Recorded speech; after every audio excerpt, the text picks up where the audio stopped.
Hello, everybody, and welcome to the Alien vs. Predator Galaxy podcast, the original Alien and Predator podcast.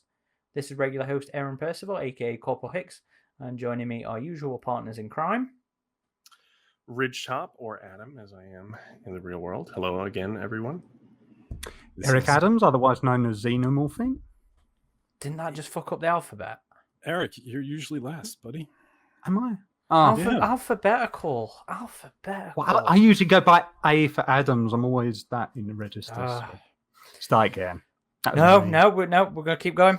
Who's last? Who's last, even though it comes before Z, X? All right. This is AJ Bischoff, a.k.a. VoodooMagic. And this is episode 135. It's been one I've not been looking forward to be perfectly frank. What are you talking about? I thought you liked this one. And well, I enjoy it. I can't be arsed with you guys, is more my problem. And this has already been put back once because I just couldn't be asked to read it.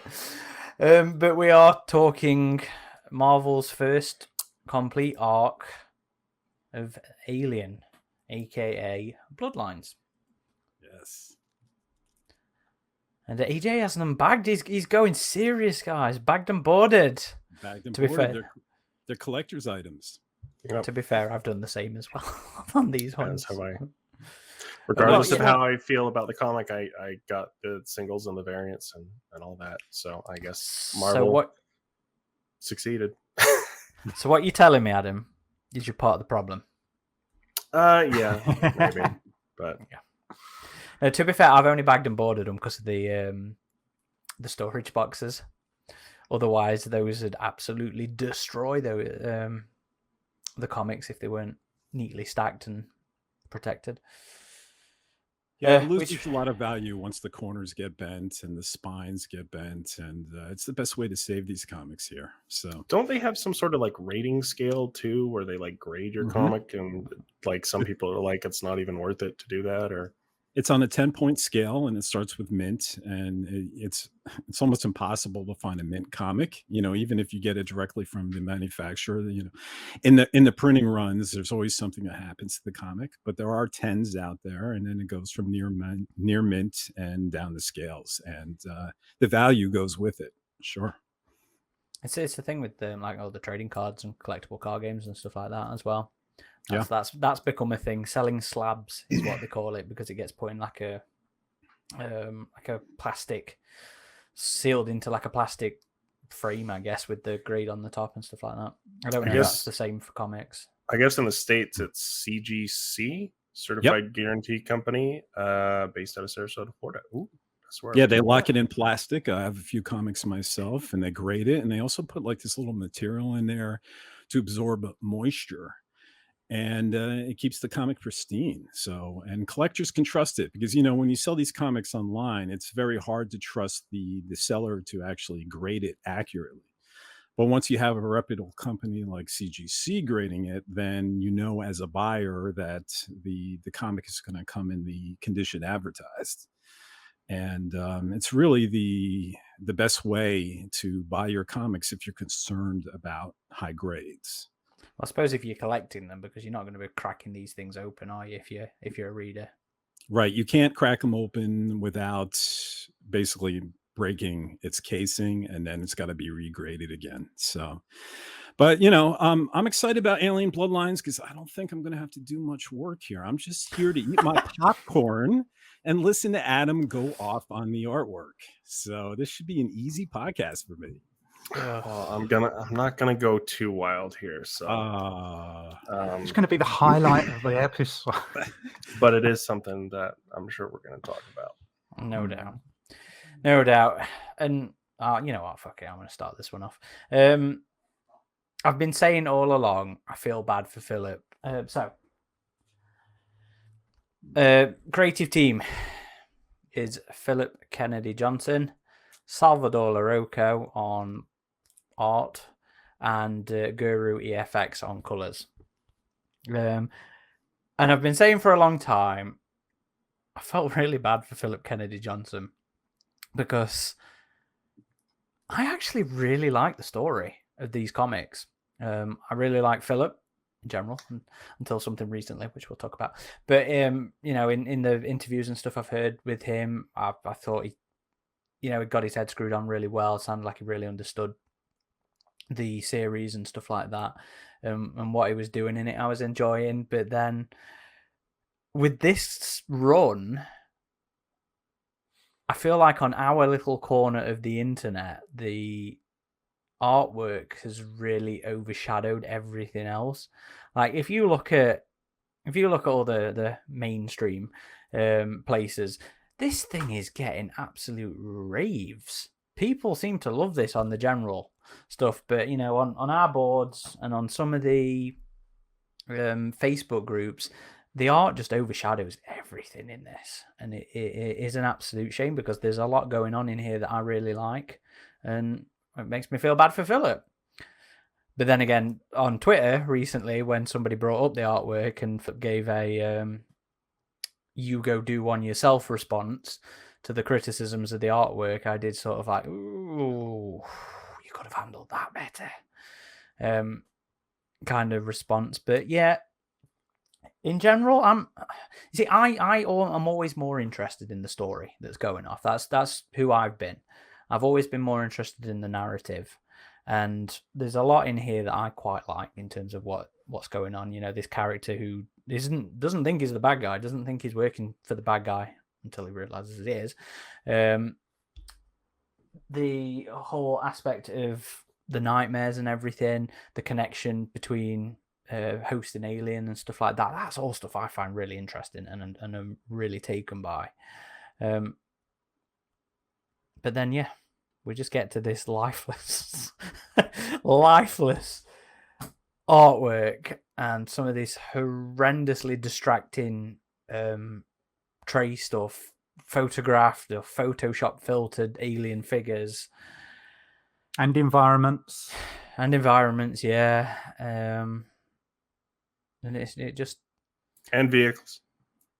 You see, that's something else. That's something else that needs to be talked about as well, because I think you purposefully wind yourself up there.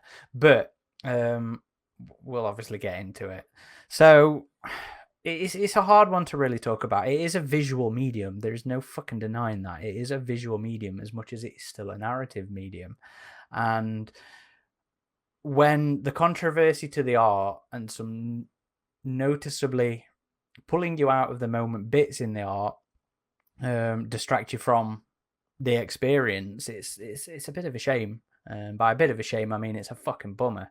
But I think as it stands, even with LaRocco's art, I'd go for 6 out of 10. And that is with LaRocco's art pulling it down. AJ, you go. Yeah. All right. Aliens Volume 1 Bloodlines. Look, in the beginning I was concerned, right? Concerned yet excited when the Alien license went to Marvel Comics. Concerned over the Disney-fication of the brand, the possible sanitizing of Alien, but still excited over an actual ongoing series versus a limited issue run, something we typically get from Dark Horse. But if I only knew, my biggest concern should have been simply staying awake during this borderline boring to competent 6-issue story arc. Thank you, caffeine. Yeah, guys, Alien Bloodlines, I'm not a fan. The setup was interesting, and I really liked that first issue. And I think there's a great story to be told there between a father, that Weyland-Yutani company man who's had the wool pulled over his eyes, and a son who's joined an unlawful and violent group to apparently combat, the evil corporation and its corrupt ways. But it all becomes a slog to me when their worlds collide and the son and the conspirators attack the base the father was previously stationed at. Aliens are released and mayhem ensues, and thankfully there's lots of gore to be seen, so it appears Marvel didn't soften the world. But the pacing to me was poor. The dialogue and characters' actions were often unbelievable, as well as the action sequences. And I'm not saying all of Philip Kennedy Johnson's writing was bad. I'm not. Just most of the time, to me, it was spectacularly mediocre. And that also goes for the art of Salvador Larroca. Putting the tracing aside, and we'll be getting into that, while his art can sometimes feel photorealistic and can appear, as a result, cinematic in some ways, his art is just too static, where scenes of action look more like a character posing, in action, an action shot, rather than a character actually appearing in motion. There's a lack of fluidity to it that can be very distracting to the reader, and I think this is due to an overabundance of reference model tracing. So when we put this all together, it's fine. Putting the art controversy aside a moment, it's not offensive. It's just mediocre. I mean, do I think the story could have been better paced if it was streamlined into 5 issues instead of 6? Yes. Do I think the art could have served the action better if Larroca relied more on his artistic skills than reference models? Yes. Can some people find enjoyment in these comics? I guess, sure. But it's really not for me, and I can't recommend it. So it gets a 5 out of 10. That still sounds too high for a don't read this. I don't get your guys' scoring. 5, really don't. Maybe it's just the US grading system, because 5 out of 10 is a failure. Like Yes. 50% is a fail. C 70%. Yeah, but that implies there's still like There's half something goodness going in for it. it, Yeah. Well, no, it's just levels of how terrible it is after that. Yes. Anything below a 6 is a failure. 6 is a passing grade, right? 60%. Just barely passing, yeah. Yeah. And then 5 would be failure, and then 1 to 4 is like how bad of a failure it is. Yeah, I'm with Adam. I can't. Yeah, it makes no sense. I think it's a British American thing. Yeah. Yeah, because you guys have a bit of a different grading system, I think. Yeah. In your schools. And you guys sound differently too with your accent. Just a little. Okay. Eric, come on. Yes. Combat that fucking American. Give some proper scores. Well, as has been said, it's being a comic, you really cannot separate the visual side from the narrative side. I will say, as like if you're a casual person, you're just flipping through it, there are definitely, with the covers and all that, there's some nice image composition. It looks good. The problem always, and this is me looking at forums as well, when people point it out to people to say, oh, I love the look at this, and then people point out the extent to which it has been traced, then they start to realize, the man behind the curtain, and you start to go, this happened with Dark Horse. Definitely. Adam has shown a lot of where it's happening. Dark Horse, they are not innocent. But there's a lot of it in here. And because of that, even right down to image composition itself, and that harms otherwise standout pieces, which should be like the money shot. But yet, like, there's one where there's a lot of aliens there, and there's this big new type of alien there, and it's all like a blue lit shot, and they're all sort of going down this hallway, and there's gas on the floor, and you realize this gas on the floor is to hide the fact that if the gas wasn't there, their legs would literally be going through the grating, and you realize it's because it's been traced from action figures to the point where you can actually see the articulation in the joints. That is not good, and because of that, my score automatically goes down, and it's in danger of actually going into, yes, that one right there. You can tell they're in those static toy poses, and my score is actually in danger of going negative. On the other hand, I have to all this, like with Alien 3, where I have to think to myself, it's got poor special effects, it's got things like the magical teleporting egg, but there are those moments which elevate Alien 3. there are moments in this where the writing sort of it outshines the tracing, it outshines the otherwise piss poor job which a company like Marvel not only could but should be doing better than. It starts out beautifully. There's this whole sort of allegory about, he doesn't say it, but it's this very poetic allegory to do with face huggers and penetration and wrapping around the skull. I love that poetic turn of phrase that's being amplified there. It starts out so great.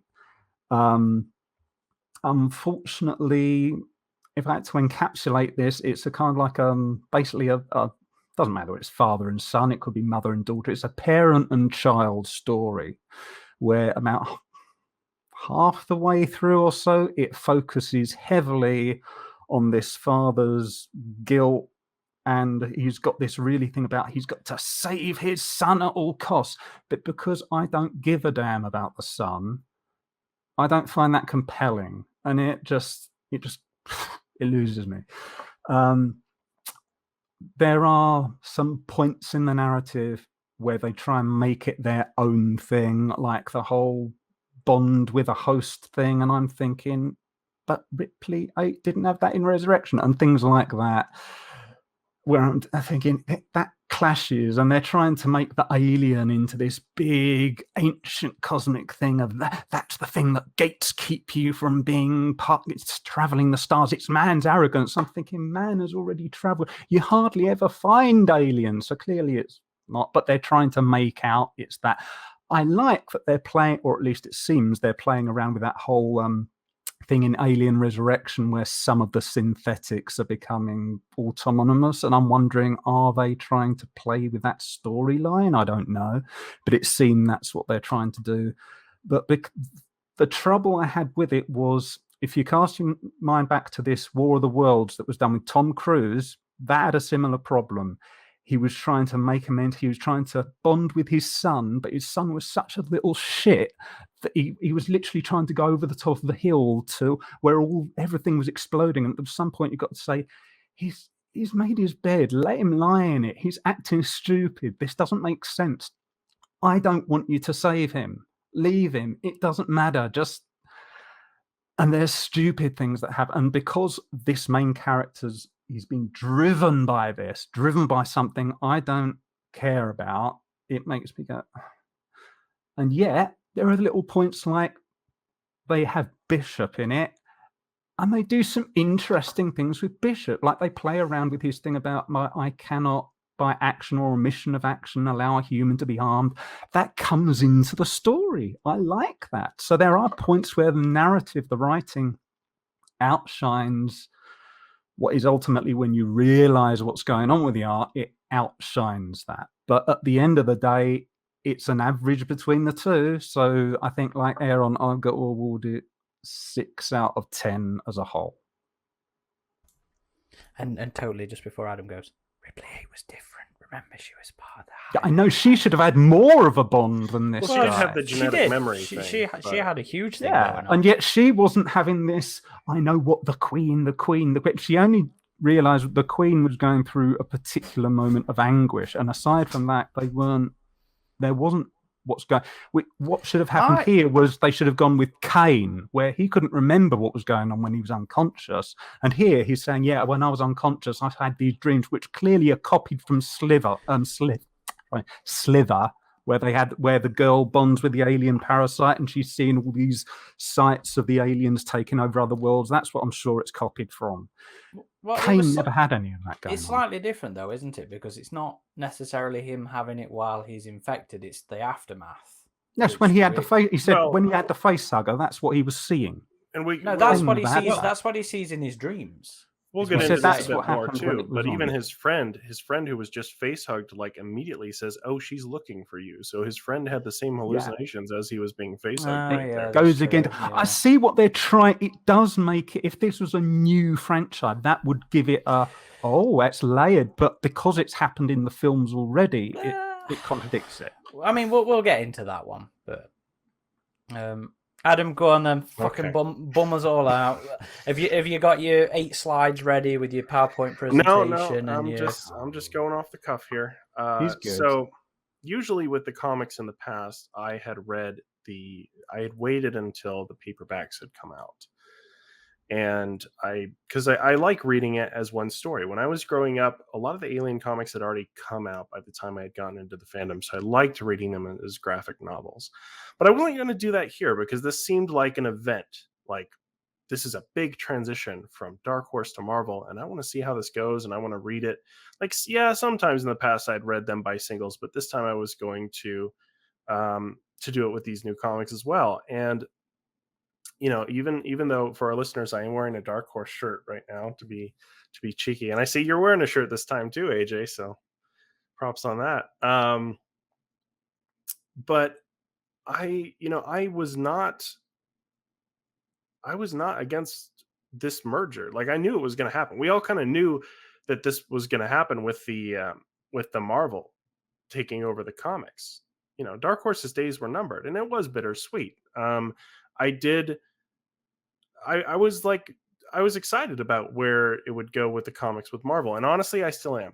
It's the early days with Marvel. I'm not writing it off. I'm not like, oh, Disney's totally ruined this or whatever. Like, no.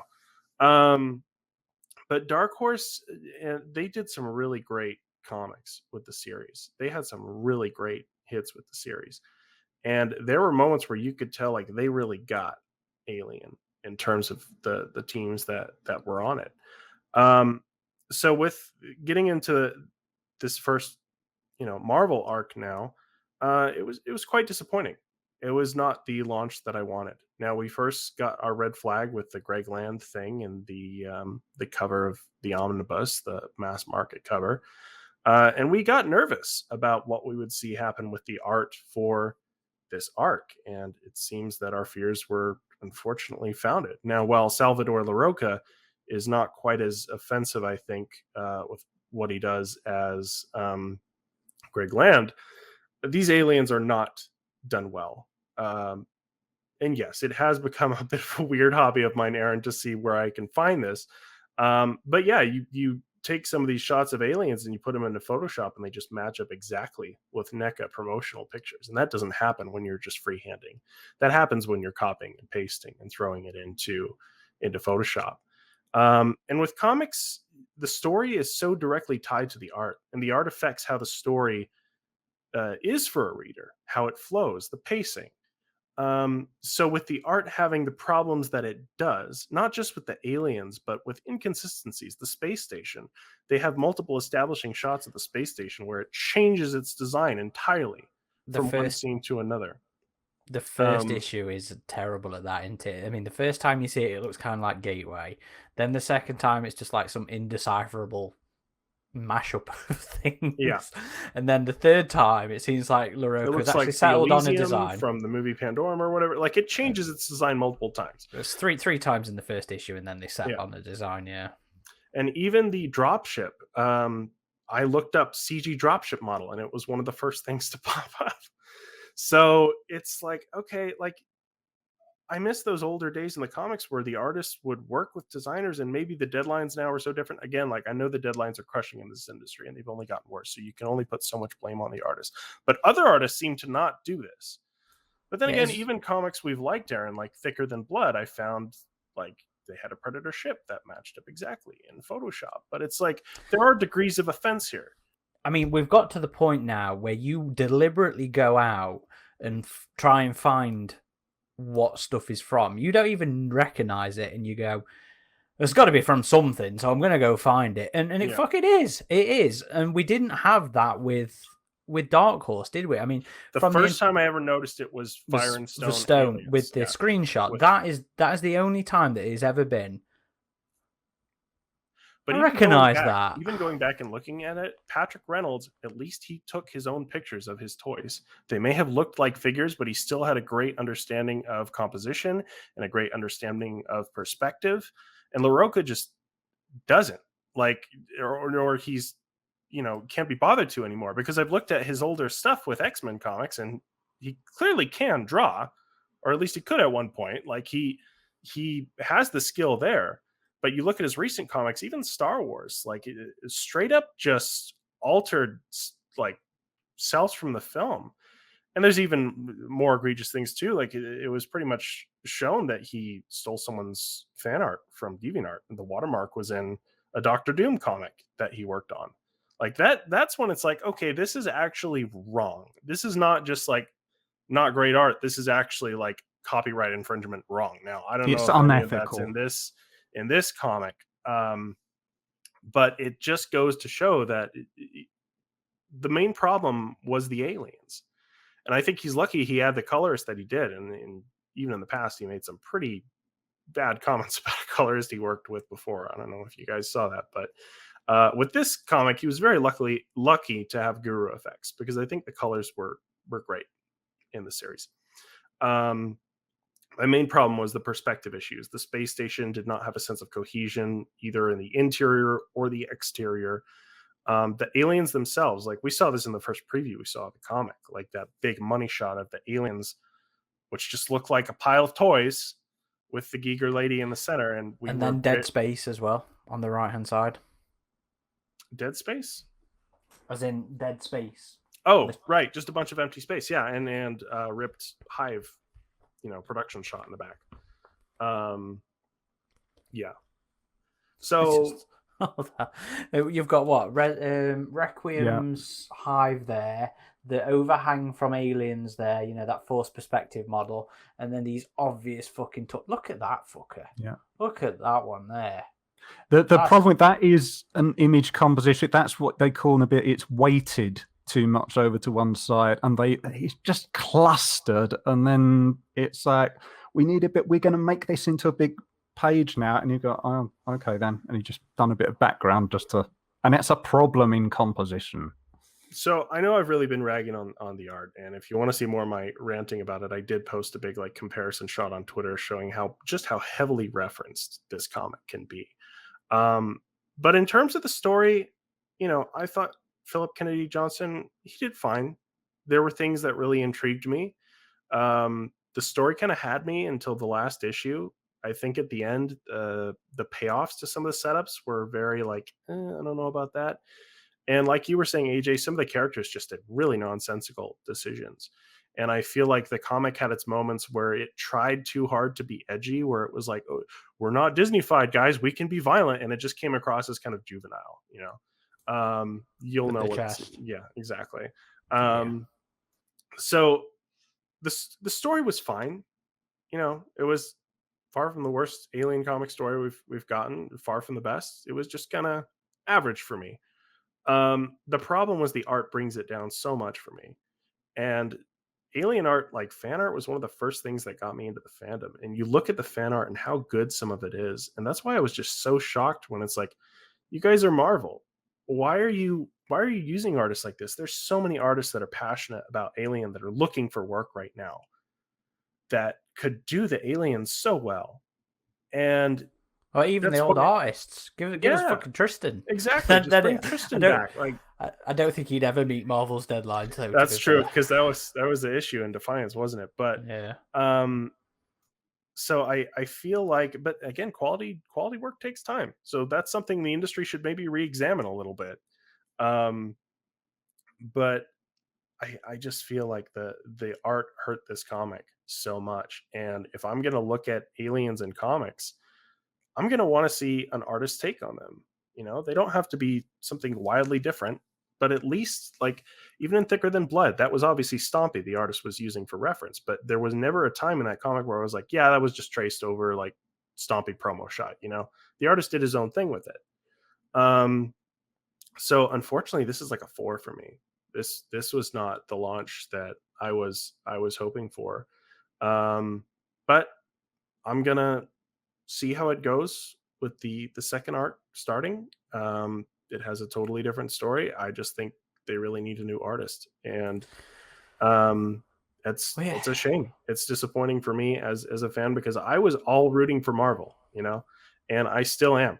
I still want them to take this and run off with it and give us more stories with more creative teams more diversity in the series like they did with Star Wars. I feel like Star Wars, I was never really into those comics, but I remember hearing like they had a bit of a rough start too in that initial transition from Dark Horse to Marvel, and then they kind of came into their own. So I'm hoping the same thing happens here. I'm hoping we get some of those higher quality artists on this. But LaRocca, isn't right for this series, in my opinion. I don't think you should be doing comics full stop with some of the quality of what we're seeing. And though we're not going to talk about it much, we're still seeing in issue 7 those perspective issues where it's obviously a traced figure slapped on top of some other artwork. That money shot at the end of 7 is just atrocious as well.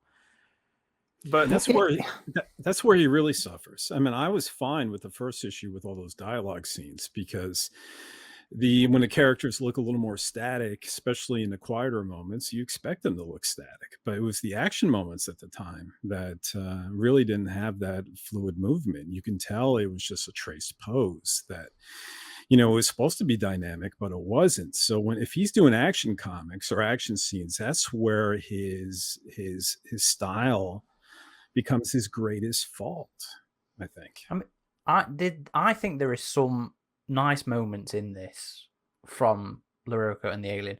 I think the Alpha's money shot at the end of 4, I think is nice. I think it looks good. I mean, it's obviously based on. It's the Hot Toys AVP warrior with like a crest put on it. That guy, which I think looks really nice at that particular shot. But then you also have the worst two for me, is when Bishop gets attacked and it looks like the alien's hand is just going through Bishop's skull. And then there's one later where there's an alien attacking the other Marine guy. I can't remember his name. And it's like standing sideways on the wall. Yeah, and it basically looks like LaRocco's gone. Yeah, exactly. Yeah. And the perspective is completely off. Guys, you need to see on YouTube what Aaron's doing. He's posing action figures. Yeah, holding up 2 figures. The alien is horizontal, and what's worse? It's the hands that look really bad in that shot, because it's not like the alien's actually trying to grab. Because the toys don't have articulated because the toy fingers. Doesn't. Exactly. He's just traced the fingers of the alien like this, just holding it up, and it looks so bad. And you think he'd just do it up to the hand and then do his own hand, but he just does that. Apparently that's too hard work. Yeah. What the worst offending aspect of that is that it harms the writing. Like there's that shot that you can tell the writer, Kennedy, wanted to be this big, oh my God thing, because he's literally got a character saying it took his ribs out. And you're just seeing this alien sort of like Godzilla size that's meant to be by the human. And I was having trouble. It's like his ribs, his entire rib cage. It looks like it's as big as his fingers. And what? Is that meant to be his ribs? What's going on here? And then he's still talking and alive. Yes. And then he starts shooting. And it's taken away for the heart, though he's still alive. But that's to the dead. That's where it harms it's not just the writing rises out. That's a point where the writer he's given a script. The writer's written it. He's like, yes, this is going to be a horror type. But the writing, the art, destroys the impact it would have otherwise had. But Eric, to be fair, I mean, the guy's rib cage is ripped out, and he's lifting a gun and saving the day. Yeah, and he shouldn't have been able to physically do that. And you wonder if that's in the script. Yes, Colonial Marine gets his rib cage ripped out. He shoots. I mean, he seems to be a more successful shooter than the other one that wasn't hurt. Yeah, and shot you. That's the other thing. They keep shooting the alien, and it's like the alien isn't harmed. I thought, it's going to be a plot point. Something has been happening with the experiments on the station. They've somehow made them invulnerable to pulse, and they haven't. What was going on there? The alien literally walks up to the soldier, and the soldier's like, "But we shot you." And then the one that has and he his says, ribs "Put it on full auto, push him in back." the back. But if you look at those shots, gentlemen, he's shooting the alien in the shoulders. He shoots the left shoulder. He shoots the right shoulder based on the artwork. And then he says, "We shot you, man. Not fair," and stop shooting. Guess what? You reload and you shoot again. But for some reason, is that the writing? Did Phillips say, shoot Colonial Marines, shoot shoulders of alien? Or is that the way that did something get deleted? We don't know. I think that's actually the worst part of writing in the comic for me. Is that moment and that exchange? I was like, no. It's not realistic. And these guys have gone against different types of aliens before, lowercase alien, right? Different types of bugs and so forth. And that's the implication, yeah. Yeah, and you think they generally wouldn't clam up after shooting a few rounds, especially at their shoulders. They would keep firing and keep trying to down it. For him to stop and have this dialogue with the xenomorph as he's going to kill him slowly is so unrealistic. And this, I think, goes on Philip. I guess he's trying for a Bill Paxton Hudson kind of, Well, it felt video gamey. That guy is very obviously Necker's Hudson figure. There's the way the helmet sits on his head in the artwork is the way that it sits on the head of the Hudson figure, and some of the expressions are exactly the same as well.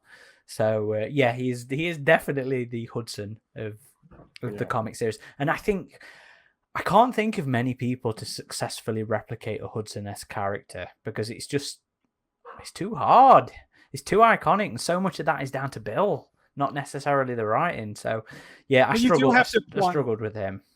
I'm sorry. You do have to apply some logic to it, though, because you can never imagine Hudson just sitting there as an alien's coming closer. It's not fair, man. I shot you. This feels like when I was a little kid, we would play, gun police and, cops and robbers, right? And you'd have your fake toy guns and you'd be like, no fair, man. I shot you. You're down. Or playing tag. I tagged you, man. Where's my extra life? Where's my power up?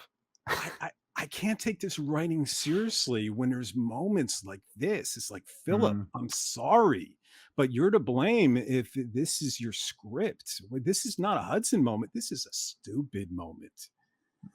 It wasn't exactly Saving Private Ryan. Yeah, can't argue there. But like I said, I think it's the worst moment in the comic in terms of writing.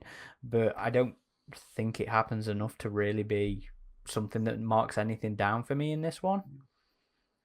Though I do agree the kid's annoying, but I think there were some other moments that were kind of like, wait, what? Like the whole Iris thing. It's like, who she is, she's this terrorist who's taking your son, but you're just gonna, let's stop pretending we don't know each other now, even though like this other soldier almost gave you a gun before. I'm like, really? Like you wouldn't just like interrogate her right then and there? He didn't know she was a terrorist though, only that there was something to do with the son. Well, I figured he would have been briefed by his, former boss when he came to his home earlier about that, because he watched all the footage. This is one of those things where we're like, companies are a lot stupider than you think they would be in real life. I don't know. Iris, if we're moving to Iris here, there was a lot of aspects of Iris, the quote unquote free synthetic, that left me confused, and maybe you gentlemen can help me with them. She left me confused too. Number one, I want to ask, how did she die? Because Bishop hit her with the butt of a plasma rifle, seemingly cracking her neck, and then it caused her to die roughly 2 minutes after her injury. Now, I've seen David survive just as a head in Prometheus. So what killed her here, guys? Yeah, I know. They needed a big Mortal Kombat fight like in Covenant.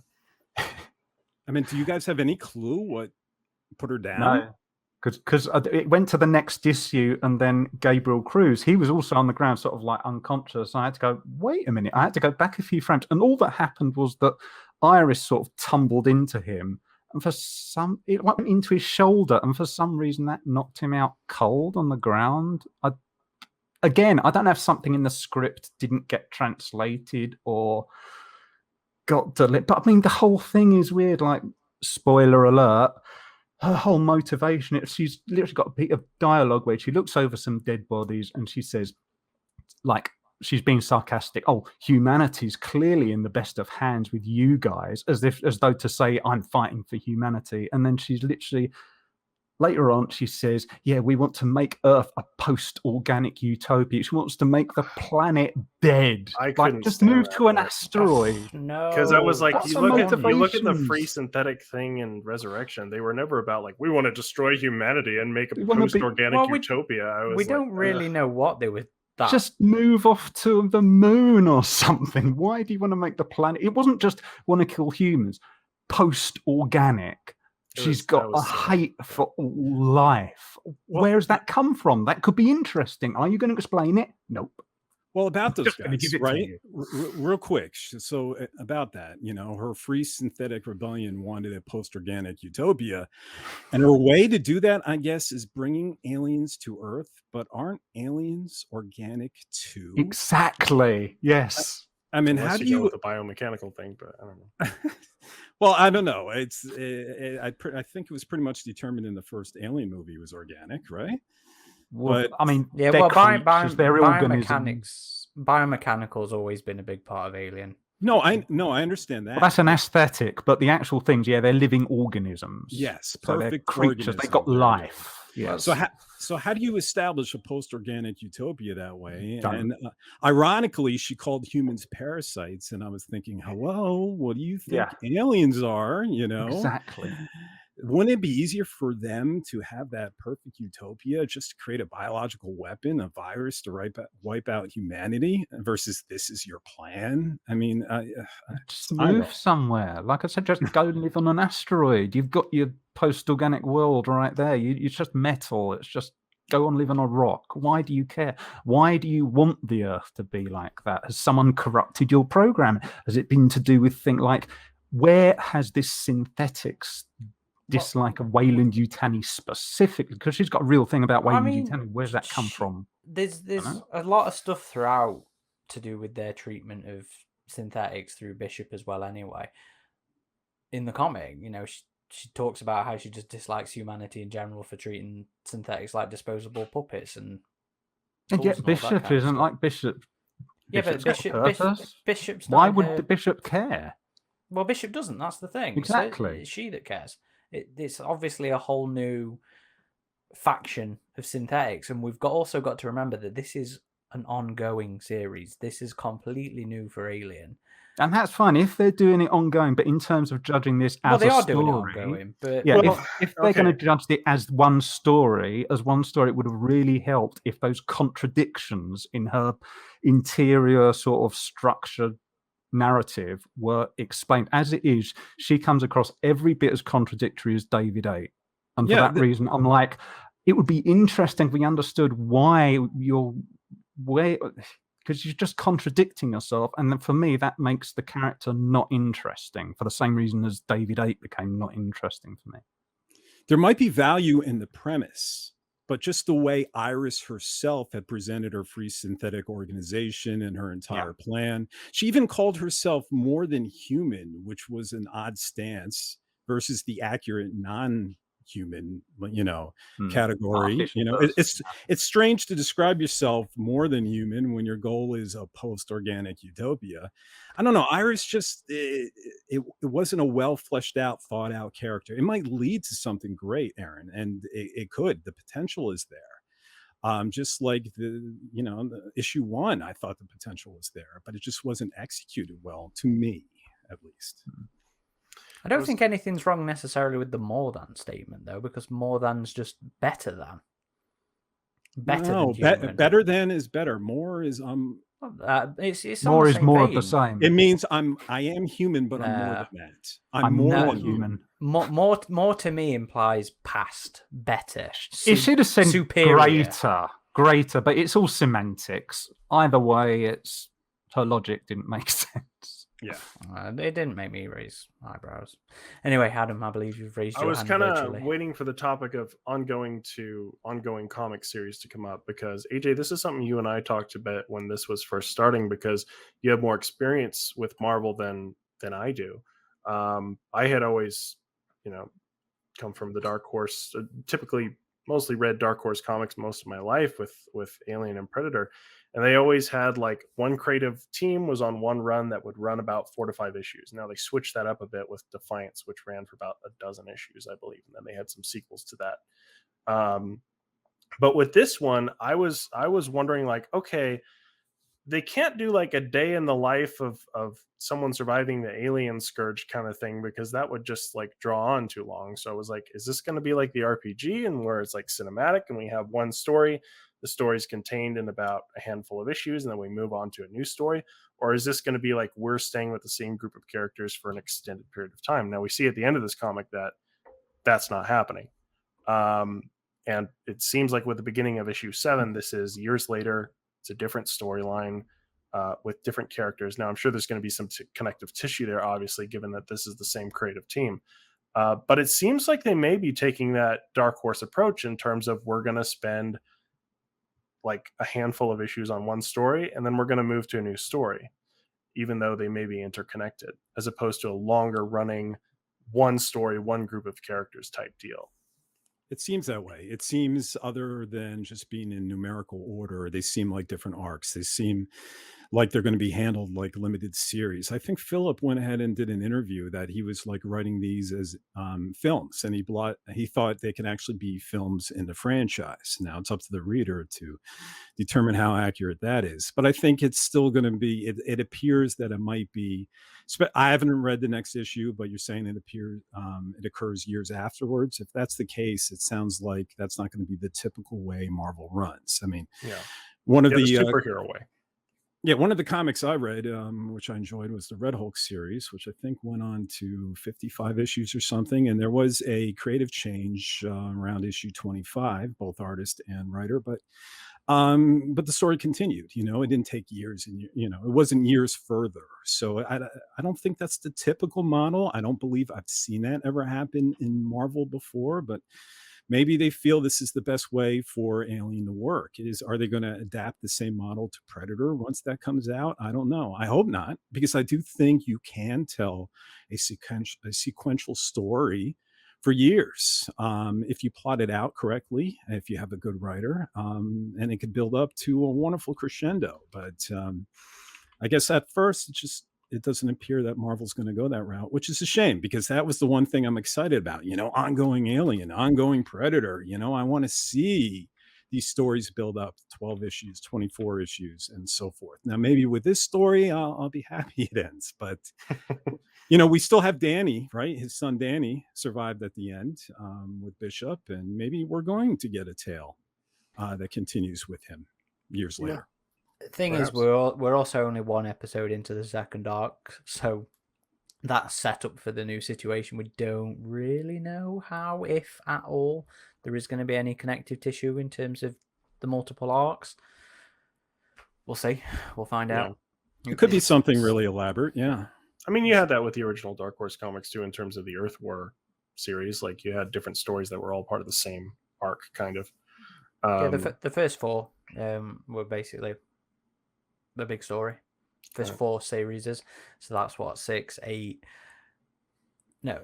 10, 18 issues that formed a big narrative. Yeah. I guess I'm kind of happy about that in a way, because I remember Defiance just seemed to drag on for a while, and I was really into it at first, and then I thought it kind of fizzled out. And so if they're like movies, if one doesn't connect with me, I can be like, okay, here comes the next one. I hope it's better. But yeah, I also see where you're coming from, AJ. Like, I do feel like there is room in Alien and Predator for longer form stories to be told, and I hope they can be side by side. I hope we have the smaller, more contained stories like Aftermath, and I'm sure we'll touch on that here in a bit, and ones that go on for a more extended period of time, that have longer runs. I think you can do both of them. Is Johnson also doing the next one that's coming up? Yes. Same team. Yeah, Luroko and Guru as well. My fear, just before you go, I'm just going, my fear with that then would be the big thing that was pushed with this. All the marketing was based around was this new plot device of the Alpha, and what happened with the Alpha is a big damp squib, because it didn't really do anything a normal Alien couldn't. Yeah. So I'm worried the next story is going to have a similar thing. They're going to have a new big thing, and it's not going to do anything different to normal stuff. I recently listened to the Perfect Organism podcast, where they interviewed Philip Kennedy Johnson at the conclusion of this arc, and it was a really good podcast, really good interview. And it seemed like he was not sure if he was doing arc 3 yet, Kennedy Johnson. Which again, I don't have as much of a problem with, or really any problem with Kennedy Johnson other than a couple story issues, as I do with LaRocca. So I wouldn't mind if he stayed on for longer, but I do think it's also good to switch up creative teams as well. So I don't know. End of the day, I have a mixed thought about that. That was always one of the nice things about the Dark Horse runs, was you did get different representations, different visual styles. Might not have been for everybody. You know, let's take Sam Keith, for example. His artwork on Female War was not for me at all. Yeah, but I remember at the time. That dude was so acclaimed. He had some good stuff going off at the time. But then we fast forward to Inhuman Condition, the novella that they did in the early 2010s, and his style suited that so fucking well. It was brilliant. So it's like with the films and the games, that these different representations and styles was always a part of Dark Horse's charm. And when when we're obviously not liking this guy's style and charm, it's kind of a bit more like, yeah, okay, could we change now, please? Could we have somebody else's interpretation of the alien in this one, please? The main issue is just how static they looked. Oh, like yeah. Getting an alien to appear like it's moving quickly and dynamically in a still frame, it's something a lot of artists I've seen can do really well. And unfortunately, some of the ones that have worked on my comics, they look stiff. They look like figures. It means we haven't actually had LaRocco's take on an alien. Really, have we? We've just had some figures. That kind of shit is the stuff I do because I can't draw. Yeah, and it's acceptable in a fan-made production. Take pictures of stuff, run a filter over them. There's nothing wrong. It's a valid art technique. Artists use what? Wooden figures that are articulated. They do painting. Nothing wrong with it. But when you're a professional, is that what we've got to do? Get him an articulated alien figure. Proper, fully articulated fingers and everything. There's nothing wrong with it. But when you're a professional publishing studio like Marvel, with the money that Disney has got pumping into you, this shouldn't happen. There's a video on a channel, Eckhart's Ladder, I think he's called, and he's done a video recently about the amount of this stuff that goes on with Star Wars in comics, and they just literally take fan productions. You know, okay. Well, they own the intellectual property, but they just brazenly use it without, and they generate the profit, but they don't give credit. Okay, they're not forced to, but it's just unethical. I think Eckhart did a video about a specific type of B-wing that was used in one of the legends as well. That was, I was like, that's the thing, isn't it? It's not that they can't do it; it's that it's unethical that they are doing it. Yeah. It's pure laziness, and it's laziness where they're just profiteering off of fans just because, oh well, it's out there, we don't give a shit about that, and it just makes them look. It's just bad faith. If you want to get goodwill from the community, be original. It kind of makes me sad though, because at some points it used to be like, oh, that's exciting. That's like that I also really like. But that's, I mean, because I kind of got that a little bit with Life and Death, where they were very clearly inspired by some of the Kenner takes. And I was like, oh, that's cool to see some of the Kenner Predators in this. And that's where I kind of got a little bit of excitement over the Alpha. So like, oh, that's cool. It's kind of like the Alien King, Kenner's Alien King. Because it's being inspired by. Yeah, it's inspired by, but just then, copying wholesale. Yeah, I mean, then now we get copy and paste, and then it's like Photoshop. You can use reference as an artist for sure, and there's nothing wrong with that. Like I like seeing both. I like even though the Predator ship was kind of copy and pasted and thicker than blood, like I like seeing the same ships again. Like I want to see another Conestoga. The visual continuity come up. But I also like seeing original ones. Like you look at the first AVP comic and there's a totally original ship design in there. So it's good to have both. But even if you're directly referencing something, it shouldn't look copy and pasted. Just like we talked about with Stompy and Thicker Than Blood. Like yes, that's the reference that was used, but we're not recognizing promo shots. We're not recognizing something we've seen exactly before in like a NECA promo shot. It's taking the reference and doing your own thing with it. If you guys have ever taken the time to pose an action figure, okay, say you're taking an action figure and posing it into a punch, it's very hard to articulate an action figure into a believable punch like a human would. There's only so much articulation these figures have, and even though you put them in a dynamic pose, it remains stiff. So if you're putting it in a pose and you're tracing it that way, even though it's technically an action pose, the human eye sees that there would be much more muscle inertia. There would be much more force, much more, a way the arms, the wrists, the hands, the fingers would bend, where an action figure just can't duplicate. And I think that's what's happening here versus just using his visual reference with his eyes. He's actually putting it in a pose, maybe taking a picture, putting it in Photoshop and tracing it. And that's why even in these action scenes, that's why LaRocca, I think, it shows his weakness. These poses look like they've been posed that way. Here's me posing as, a picture, punching Aaron in the face, but you can tell I'm not really throwing a punch. And that's what this comic looks like. Yeah. Well, the thing here, this is where Marvel are shooting themselves in the foot, because it's going to get to the point where if it carries on with this extent, ordinary fans are going to be like, why are we paying money for this? We might as well just make our own. We might as well just. Why are we paying an artist like LaRocca when we could just get an AI program to come up with it? That's going to be where it leads. It doesn't feel like it's going to make any difference. It's like I said, it feels like it's just us small little angry nerds on a tiny little corner of the internet, and maybe a tiny little corner of Facebook that gives a shit, and it distracts them. Nobody else seems to care. There's so many general reviewers. By the sales, it looks like they care, because there's a significant drop from month to month and month. Now you expect that's inevitable anyway. No, it's really not. You could look at the top 10 and see some issues that are like issue 56, or top 20, issue 27, 28. But this Alien, as of issue 5, dropped into the 50s, I think it was, or. Do you have the units to hand?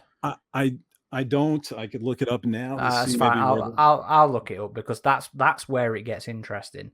Because if it's still doing over 3.5K per issue, then it's blowing Dark Horse out the fucking water.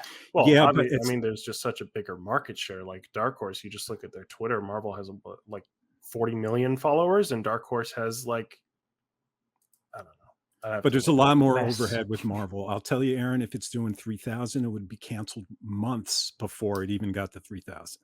That 30,000, 25,000 K seems to be the breaking mark for Marvel Comics. And I don't think Alien is going to be an exception. And I think it's going to get there month to month to month as unless something changes. I do think it is losing a significant amount of audience from month to month. And possibly the silent majority is voting with their wallets here. Well, the other thing sorry, go ahead, Eric. Well, I was just going to say the other thing that might hurt that is that they did an absolute metric ton of variant covers, and even the collectors were going like, "Oh, I'm out. I just can't afford this," because they're just getting too many for even the collectors.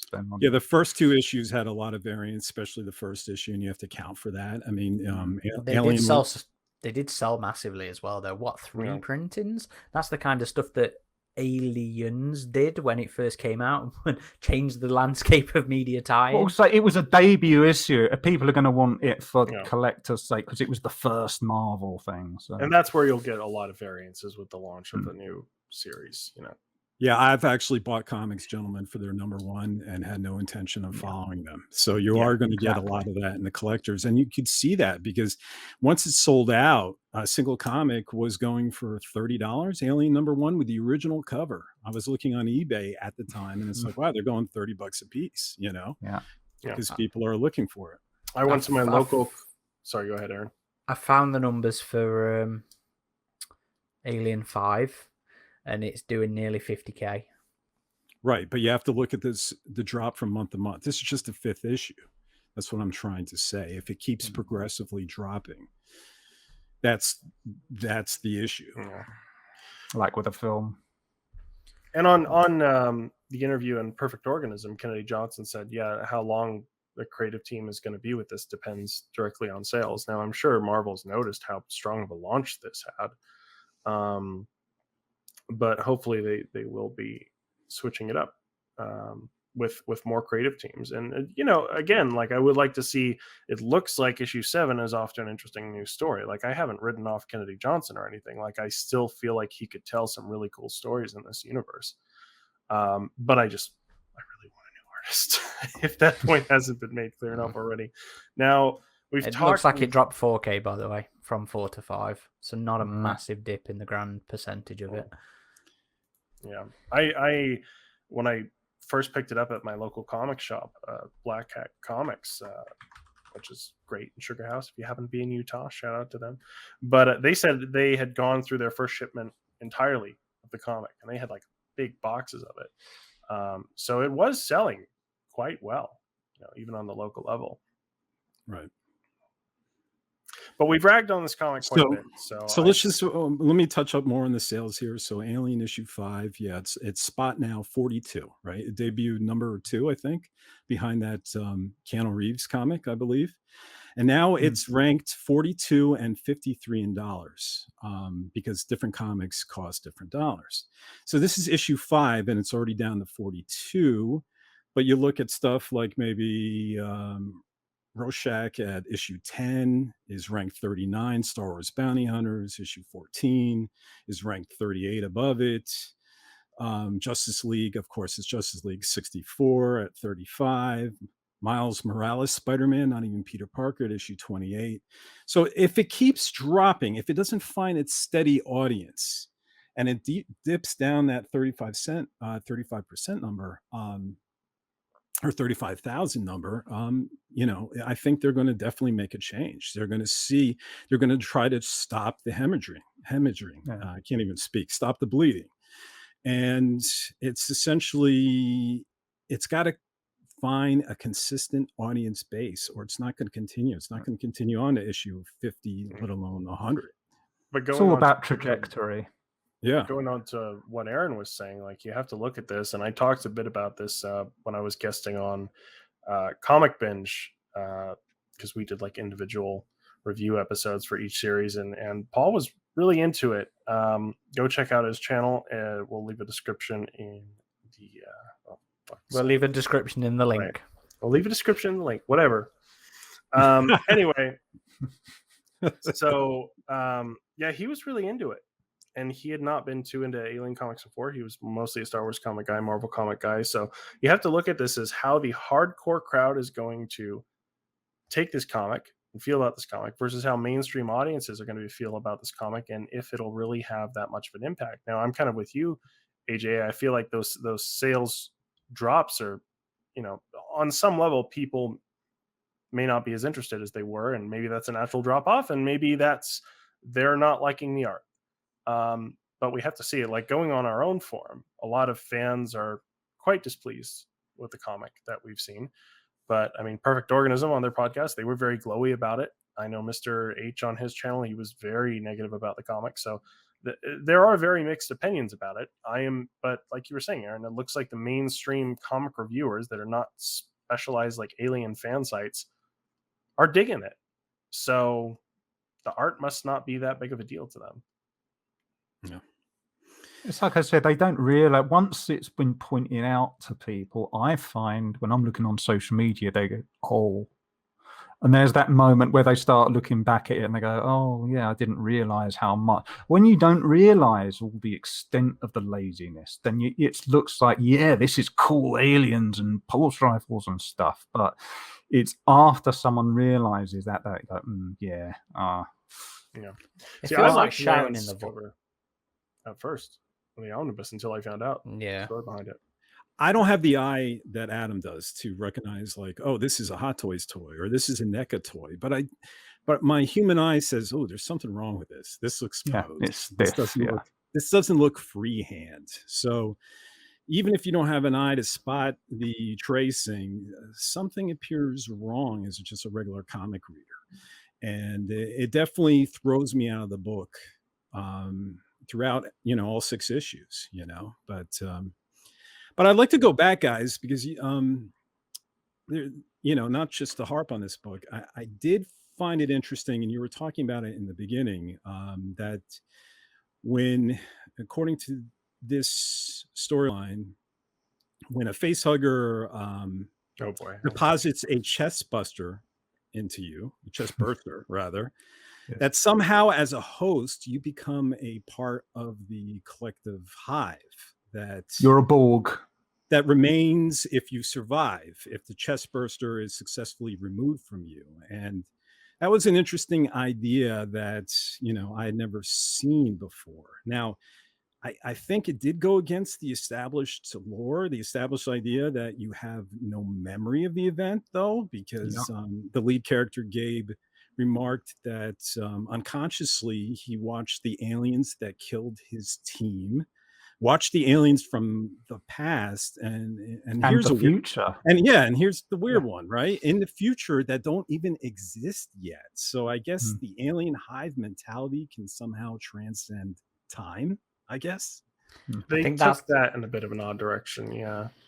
I think that's one of those ones where you have to kind of be like, maybe It's like I said, it's a you bit watch, of dream license watch- going off here. but watch the film Slither. That is literally what happens. The girl has that moment where she bonds with In the the bathtub. parasite, and she Is it in the yeah, bathtub? and she, Yeah. well, there was just a scene in it, but she bonds momentarily with the parasite, and she sees all these visions on alien worlds, all from the past, and she sees all these planets that this organism has taken up. I'm sure it's either been subconsciously or consciously copied from Slither, because that is exactly what happened. I don't think that's unique to Slither. I think that's been That done right, well, quite that's a the few most times, obvious but, example. that came to but mind. while we're or talking maybe about Venom. Slither, I don't. AJ, you're a guy who knows about comics. Does Venom with the symbiotes, does that have a similar thing with them? Venom I've never been a huge fan of, so I don't know. But Okay. it wouldn't surprise to me. It wouldn't be a surprise to me if this was a copy of Slither, because I feel like I'm seeing a copy of Syl in this book as well. Yeah. We'll and get to that too. okay, we'll get to that. Syl- But real quick, I nothing. want to interject here. So this has been kind of a contradictory element of alien lore, right? Whether or not you can survive a chest burster implantation.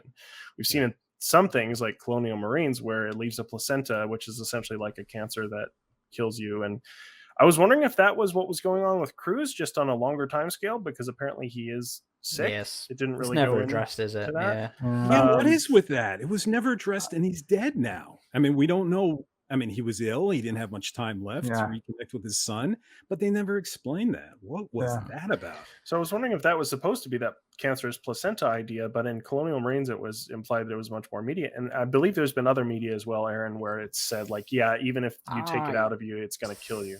I think it was a theory in the tech manual. I think other than Colonial Marines, that's the only place that had ever come up. Maybe it's appeared in some other books. but- And I was one of Not those that I who remember. pointed out on the forums, but wait, Ripley 8 was fine. And then people realized, oh yeah, it clashed against Resurrection. So, But then again, with So- Resurrection, you have to kind She of be was like, part but alien, maybe that's so- because she was part alien. but what would be the But- biological purpose of that? It wouldn't make sense. Like an alien comes out of you, you're still alive. Okay, why would the aliens want you dead? They're great. You just use you as another host. I mean, But then it's one of those things that's been in actually so few that, I mean, everybody wants to forget Colonial Marines anyway. The amount of people that have probably made it all the way through the tech manual is probably very little, because it is quite dry. honestly, I Um, thought it was going to be, because there's this thing that keeps cropping up about, Wayland Yutani, they're evil. But I thought it was going to be a thing where he finds out during the stuff he's worked on, because apparently he wasn't just a security chief, apparently he was a part-time scientist. What? I think that's more nudge, nudge, wink, wink to the fact that he was the host rather Might than have anything been, else. but again, it wasn't clarified, so I don't know. But anyway, I thought it was going to be like, he received like a lethal dose of radiation because they're an evil company. I thought it was going to be something like that, but again, It could have because it been- wasn't clarified. It could have been simple as pancreatic cancer or something like that. It felt like they started with something and they dropped it because they thought, oh, we won't have enough pages to put this in or something. I think it kind of felt irrelevant to the actual story though. That was don't more put it in. No, because they mentioned it twice. Gabe, you don't have much time. Twice. This is why you're twice in a whole series. It might be something twice in like issue 1 and issue 2. What I'm saying is, if you bring it up, at least address it, because the mantelpiece over the gun. Not everything has to be Chekhov's gun, though. Not every single element has to be a Chekhov's gun. But here's the thing: if it's going to be hereditary, it might come up if Danny comes up again in the future. It might be a genetic thing. But Aaron, it's the reason why he's retiring. It's the reason why he wants to reconnect with his son, because he doesn't have much time. And I'm like, ooh, is this caused by an alien chest burster, or is this something else? And then for them to just drop it, it's not good writing unless you're going to pick it up somewhere else. For you just to drop it, it's ridiculous. It doesn't bother me in the slightest. It might not bother, but they should have done it. It's not professional. Something that's significant, like you are dying, the reader is going to want to know why they're dying.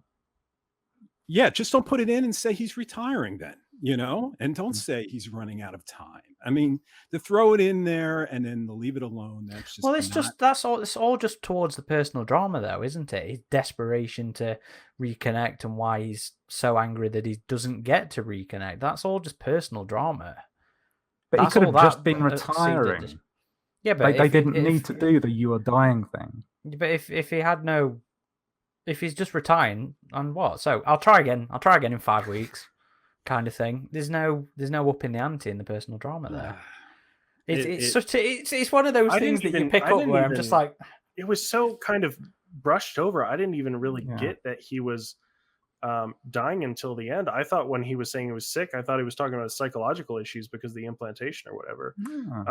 But touching back on that, I've always kind of subscribed to the if you get it out in time, you can survive it. I do feel it's kind of an interesting theory that some part of it stays with you psychologically, and you have this kind of PTSD aspect where maybe because of the implantation, you get nightmares, and obviously just because it's a traumatic event, but maybe there is more there with a connection to the aliens or something it leaves behind. But I do feel like it was a bit far when he comes across his friend and his friend's like, oh yeah, I saw her, Gabe. She's looking for you right after he's implanted. And it's just like, okay, this hive memory thing is getting a bit odd.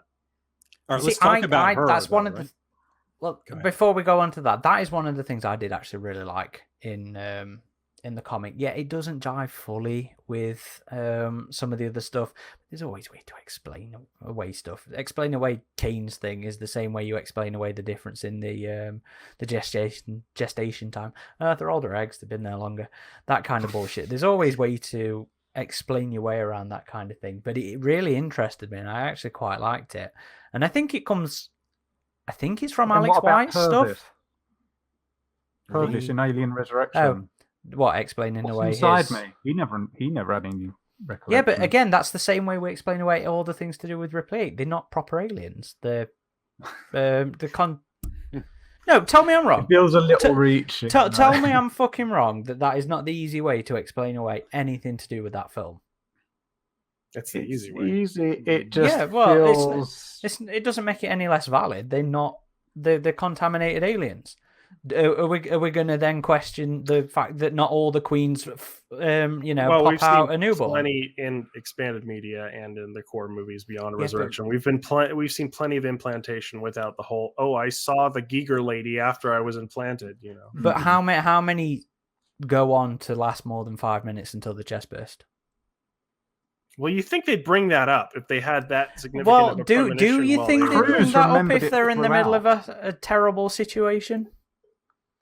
I mean, with Kane, he just wanted to get some food. I think he would be like, "Oh yeah, by the way, I saw this weird Giger lady that was the future doom of our species." Anyway, let's get some lunch. In what? No, I'm saying other than Kane. I'm on Aaron's side. I actually thought the idea was interesting. I get the confliction, but I thought it was interesting up to the idea of transcending time and seeing aliens in the future. But the past stuff's interesting as well in terms of giving them access to genetic memory. That's something else I quite like. That's why I really like Ripley 8 is her connection to the alien, because it then lets you go into it more. They become more than just the the basic, simple monsters, and without going too far into it, it lets you do interesting things where it's not the same thing over and over again. And yes, it is a little bit of a retcon, and we sort of distracted ourselves there with, it's fine, we can explain it. Here's how. But no, I don't generally tend to have a problem with little retcons, which is what I would consider this, because it was really interesting to me, and it was one of the things that I was like, okay, we're doing something different here, Philip. It's good. I'm with you here. Let's show me some crazy artwork. At first, I thought she was the alpha. Like, I thought that lady was like a hive mind manifestation of the alpha. Everybody assumed that. Everybody assumed that, and that was all on us. That was all on us. So real quick, since you guys were bringing up Ripley 8 and the Alien Resurrection, when Danny and Iris went into the lab, did you guys get that? The Ripley clone vibe with all the chambers. Yeah. I got the Resident Evil 3 remake vibe because that's where the lab was ripped from. See, that's how I would have done. I was waiting for them to say they're having the visions because of these experiments, and then the experiments are because blah blah blah. Yeah, but they didn't do that. That would have made it yeah. interesting. That's where I thought the alpha was going to be explained. Yeah, I thought the alpha was some kind of experiment that had to do with like Gabriel's bonding with the embryo or something like that. But it ends up just being because he was implanted by a space goat queen, I guess. But then why are all the other aliens normal aliens if they all came from the alpha? Is the alpha a queen? Like, it didn't really explain the alpha. You guys are an expert, and that was my question. I understand the DNA reflex, right? When an alien embryo inside the host, it takes on the physical traits of the hosts. But when the alien chestburster came out of, was removed, I guess, from Gabriel, it still looked like one of those goats, those Highland goats. Yeah, it was. I don't know what it was meant to be. And as I say, it didn't do anything a normal alien couldn't do, so it felt pointless. It was bigger and more powerful, I guess. Did the DNA carry over? I mean, we all know what this is, right? It felt like the creators just wanted the alpha alien to have cool devil horns, right? That was the motivation here. But does the DNA pass over from the goat? Yeah, this is something Aaron and I were talking about, is whether or not with queens, if you can have like, if the queen kind of resets the DNA reflex, even if the queen herself is impacted by it. Like, even in games, we've seen like a predalien queen, but she'll still birth just a normal alien. Yeah. And Aaron was like, well, the alpha alien is because like it goes from, it has genetic. I don't know where I got that from. Oh, okay. Well. So I think it's an old theory. But it kind of contradicts that theory in the comic itself, because you have all these other regular aliens running around. Perfectly normal. So, but then again, that's one of the ones I can't really. I got nothing. If the alpha is meant to be a special goat one, and we saw what the goat ones look like, they look different. But if this one is meant to be somehow from them, then why was she like 2-3 times bigger than the rest? That's what I didn't. I think some of that was perspective issues as well, because other scenes it could have been, but it was. Clearly, it like on the hull of the spacecraft, it was meant to be like queen size. Yeah. And it didn't have the little arms, and it didn't. When we saw it as a chest burst, it didn't look like a queen chest. But so what it was, it wasn't a queen. It was a plot device on legs. Alpha purely is purely nothing more than the fact that it was the first they got their hands on. It was Alpha. It was A, and the whole thing that I said to you, Adam, I think was a fan theory. And again, it was one of the things that was sort of like people were throwing around to be like, oh, perhaps this is how the alien's biomechanical in the first one, is because it came out. There were eggs that came out of the space jockey kind of thing, and I think that was a theory. I don't know where I got it from in terms of. It was an old news group theory back in the 90s. I remember that doing the rounds. That was back in the days of, who was that site that came up with a DNA reflex? Anchor Point? Yeah, that was being battered around back then. It was just it's unexplainable, AJ. We've got nothing for you there, mate. Yeah, we got nothing. Well, you just wanted these cool satanic looking horns on your main villain, right? It's the same thing when we look at this Sill creature. She has a snake head on her head. I mean, and she's got goat horns too. Why does she have a snake head? Yeah, on I her was head? like, what the? Because I don't think she had that when you saw her earlier in the comic, and then she No. has a big old python head just on her forehead, and I'm I like, think it did what? in the beginning too. It was just Tell- more in tell you- shadow. That's just because Lurico found a different piece of concept art to Action figure. copy over there. He's But a Cobra Commander one. I Because it still looked cool. like that. I still like her and whatever potential she's got. I'm fine with the I'm Giger interested lady. to- Like we kind of, we've kind of seen that before, done in one way or another. But it is a cool concept. Like you have the Sarah Kerrigan kind of idea, right? But she's just a psychological manifestation of humans trying to merge with the black goo, I guess, in the future. Or something. Yeah, first we use it as weaponry, and then our next step is the inevitable try to merge with it. Yeah. So this was a big revelation of the comic where it kind of touches on Prometheus, in that the engineers didn't create the black goo, they found it themselves, and it was kind of the downfall of their civilization. So that was a big, like, oh, the aliens are meant to be the universe's cleansing fire kind of thing. But this again goes to like my problems with the prequels. It's you're explaining too much of the alien when you're giving us this grand purpose. I'm like, just let the alien be alien. I disagree with you completely there, because that has been a part of the expanded universe for a long time. It has been a fan theory for a long time, and it was a part of Apocalypse Destroying Angels. So maybe a little bit of my bias is showing there, because that comic is the entire reason I'm even into the expanded universe. We need to read that comic again, because I remember really liking it. So maybe that concept was presented in a better way there, but I didn't like how it was presented here. I don't think it was massively. It was barely even. It wasn't smashing you over the face with it in this any more than it was in Destroying Angels. That's true. It was kind of a brief moment, but it was kind of. But then Iris was the one, telling us about that. It returns back to that. It gives the alien back their ancient Destroying Angels mystique. That ancient Lovecraftian element of it, and I really like that, because that was a fear of Covenant, really, wasn't it? The alien would lose that mystique, and it sort of rested in the black goo's origin instead. So I like that the current Marvel continuity is at least gone, here you go guys, have this back, have your mystique and your ancientness back. So I'm like, yep, good, thank you, Philip, I appreciate that suits me. I find it less offensive than the black goo zombies, that come out of John Carpenter's The Thing. But still, regardless, the snake on the head is stupid, right? It's just for aesthetics. But still, can you make something different versus Syl? I bet you if this was a film, who owns Syl? MGM, right? That they could actually have a copyright suit against this. I mean, make something different. I know Syl is Giger and people love Giger and Aaron loves Giger, but this is already a character in a different movie, in a different franchise, and I'm seeing it in Alien. And just make something a little different. It could still be humanoid, but it doesn't have to look like Syl with goat horns and a snake on her head. Yeah, well, I mean, I often say also it's Marathi from Warhammer, but that's different. It barely looks anything like that art you shared. It barely looks anything like it. It's got the same horn. But anyway, what I was going to say is they actually did play around with this concept in the early book 1 and 2.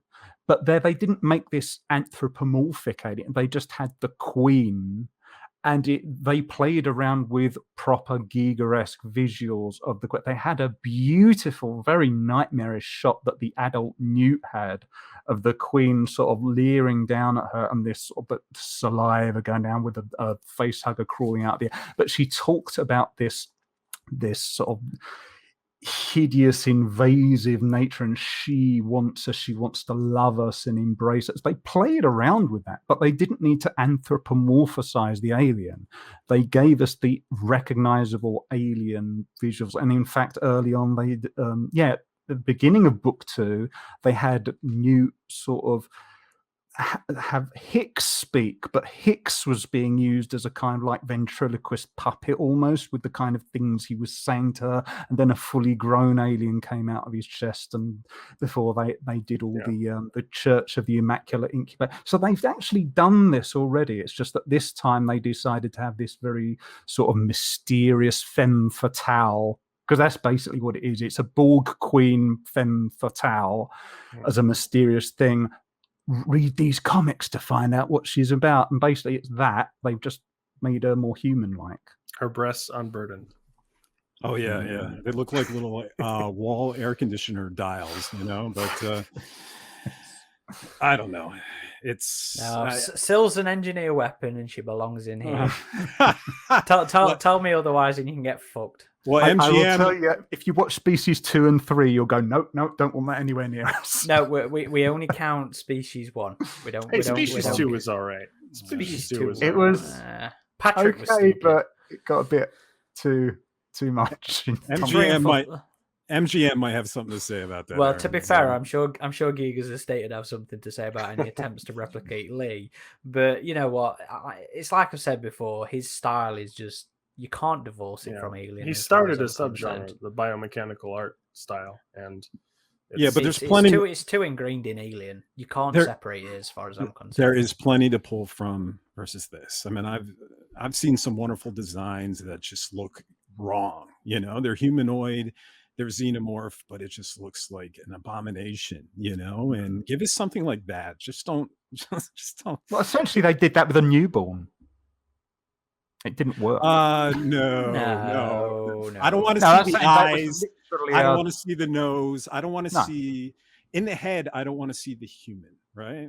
In the body, I don't mind, but I would rather just. It's got to be alien. Yes. To our way of thinking, alien to something we would go, okay, I can relate to that. It's got to be something you just. It does. What is this? It does seem to imply, the comic does seem to imply that she, however, is perhaps not necessarily alien as such, but more a product of some other species that tried to about join and tried to piss about and enhance themselves with the, with it's supposed to be our species, right?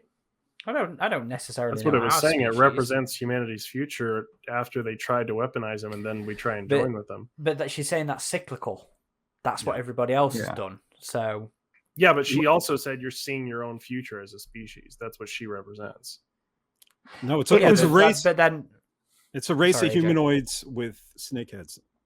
Yeah, which happened to come from it. It struck me very much that for those who played through the trilogy of Mass Effect, it struck me very much like that when the Reapers are talking about, the galaxy is cyclical. You all make the same mistakes. You all do this. Then we have to come back and we have to cleanse the galaxy again. Yeah. It struck me very much like that. Well, that's nothing new. And even anyway, the husks look like her. I don't think the Reapers are particularly anything new. Again, because but the same kind of Promethean fire cleansing the galaxy, and that's exactly what, again, Destroying Angels did in the late 90s. That whole thing was there's evidence of the aliens on some other planets fucking over some other people in the ancient. Didn't they also say in the prehistoric stuff they'd found fossils or something? Something like that, but I don't think it was supposed to be necessarily be Earth. I can't remember, but we'll definitely do a reread of that. That is one of my favorite fucking comics in the Alien series. It's got some beautiful artwork. Well, yes, Doug Wheatley. Doug Wheatley, he is a fucking legend when it comes to it came the closest to looking like something H.R. Giger actually with Destroying Destroying Angels. Yeah, even the xenomorph style in that, it was weird because it was like a biomechanical ADI design, like it melded those two designs, and I really liked that. We really do need to read something we'll all like after as many negative podcasts as we've done. You're not going to like it now. You don't like Destroying Angels. I remember really liking it. So no, but you don't like the concept. You don't like aliens. Come on, give me a break. So what do you guys think about all the? What do you think about the all those face hugger marks on everyone's face? Telegraphing. That was in Echo, wasn't it? No, it was marks around the mouth in Echo. So it was a return to that kind of thing. So we have seen a resurgence of the telling marks recently. And you know what? If we're talking about the marks, can I just say I can't fucking believe he did that to the cat. Cats are off limits, man. That cat made it through. Hit on a cat, But it was so telegraphed. Go ahead. I think the obvious thing, it was a callback to my mind, because the first thing you really notice it on are those like Animals, the livestock yeah. animals. It's I Alien think 3. it was obviously Alien 3 with the dog that had the marks on it. It was too obviously like that. The thing I didn't like was that in Alien 3, it looked like it had been in a fight. It looked chaotic. These all looked like they'd had uniform, structured things on, which I thought. Well, it's Greg's not Greg. It's LaRocca's fantastic art. Found the one action figure. Well, you can have the big cats, because then you get the night cougar alien and stuff like that. But house cats, man, come on. But come on, guys. Adam and I say this is cat owners. The cat just got cats as well, haven't you? Yeah, I do. He's sleeping right over there, and he looks fine. He's got no more. But the cat was still telegraphed. Tell me, all four of us, right, didn't see the cat and said, "Up," he was. Come on, nobody. I didn't see it. No, not until the end.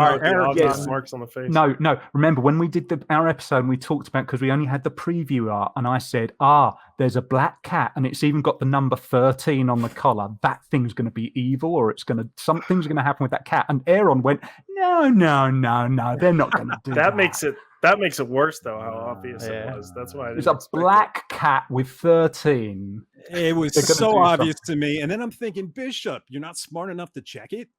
How did you get here? And then, oh yeah, we're going to fly, and we're not going to even give this being another look. You're not even going to scan it, even though Bishop, you've dealt with how many xenomorphs, in your time? I don't know. This writing is just so mediocre. What did I call it? Spectacularly mediocre. That's how I feel about this. Like, we've had this issue with the implantation time in Aliens as well, and they're like, if we take it out of him now, the embryo will die, but if we don't have a cryopod, so he can't survive. And I'm like, you're in Earth orbit. Can't Weyland-Yutani send a ship to pick him up with a cryopod or something? Like, by this time in space, there should be ships everywhere in Earth orbit, especially Weyland-owned ships, and it shouldn't, so that was a whole weird thing. Yeah. Why did you send 2 Colonial Marines? I'm looking at this bench, and there's room for other people to because be they were cheap. Yeah, we're gonna watch our budget when we're recovering the only alpha sample. That got a bit moustache twirl. He said, "I need some synths." No, you have 2 and only 2, and they will be young men. Again, you deserve to lose. Again, why was it in Earth? Because I liked in Alien Resurrection, they dealt with the whole thing. Oh yeah, they're putting it outside regulated space, and by this point, you've got the outer rim. And why did it have to be at Earth? And he was like, "Yes, bring it back to Earth." What can go wrong? Well, that was a weird question in Fireteam Elite as well, where they're like, they have a biolab in Earth orbit, and you're like, why would you bring it to Earth? That's very strange. Yeah. I'll even go even further. I mean, you see what space travel and technology they're doing today. So here's this orbital research and development station. Why the heck is there a grandma or grandpa, right? Grandpa and his granddaughter on board. Yeah. I mean, they could get down to the surface probably within 1 hour. Yeah. Why are they on board? Other than tension and drama. And the cat itself, I'm going to bring my pet aboard. It is lunacy. Bring your pet to work day, and it's like the equivalent of Area 51. It's not going to happen. You could go home for the weekend at this point with this technology, right? I mean, where are we going to be in 30 years, 40 years? People are... And he's been separated. Gabriel Cruz has been separated from his son for decades. And I'm thinking, you got video and holograms at least, if you can't just go down there for a weekend. I might lower my review, Adam.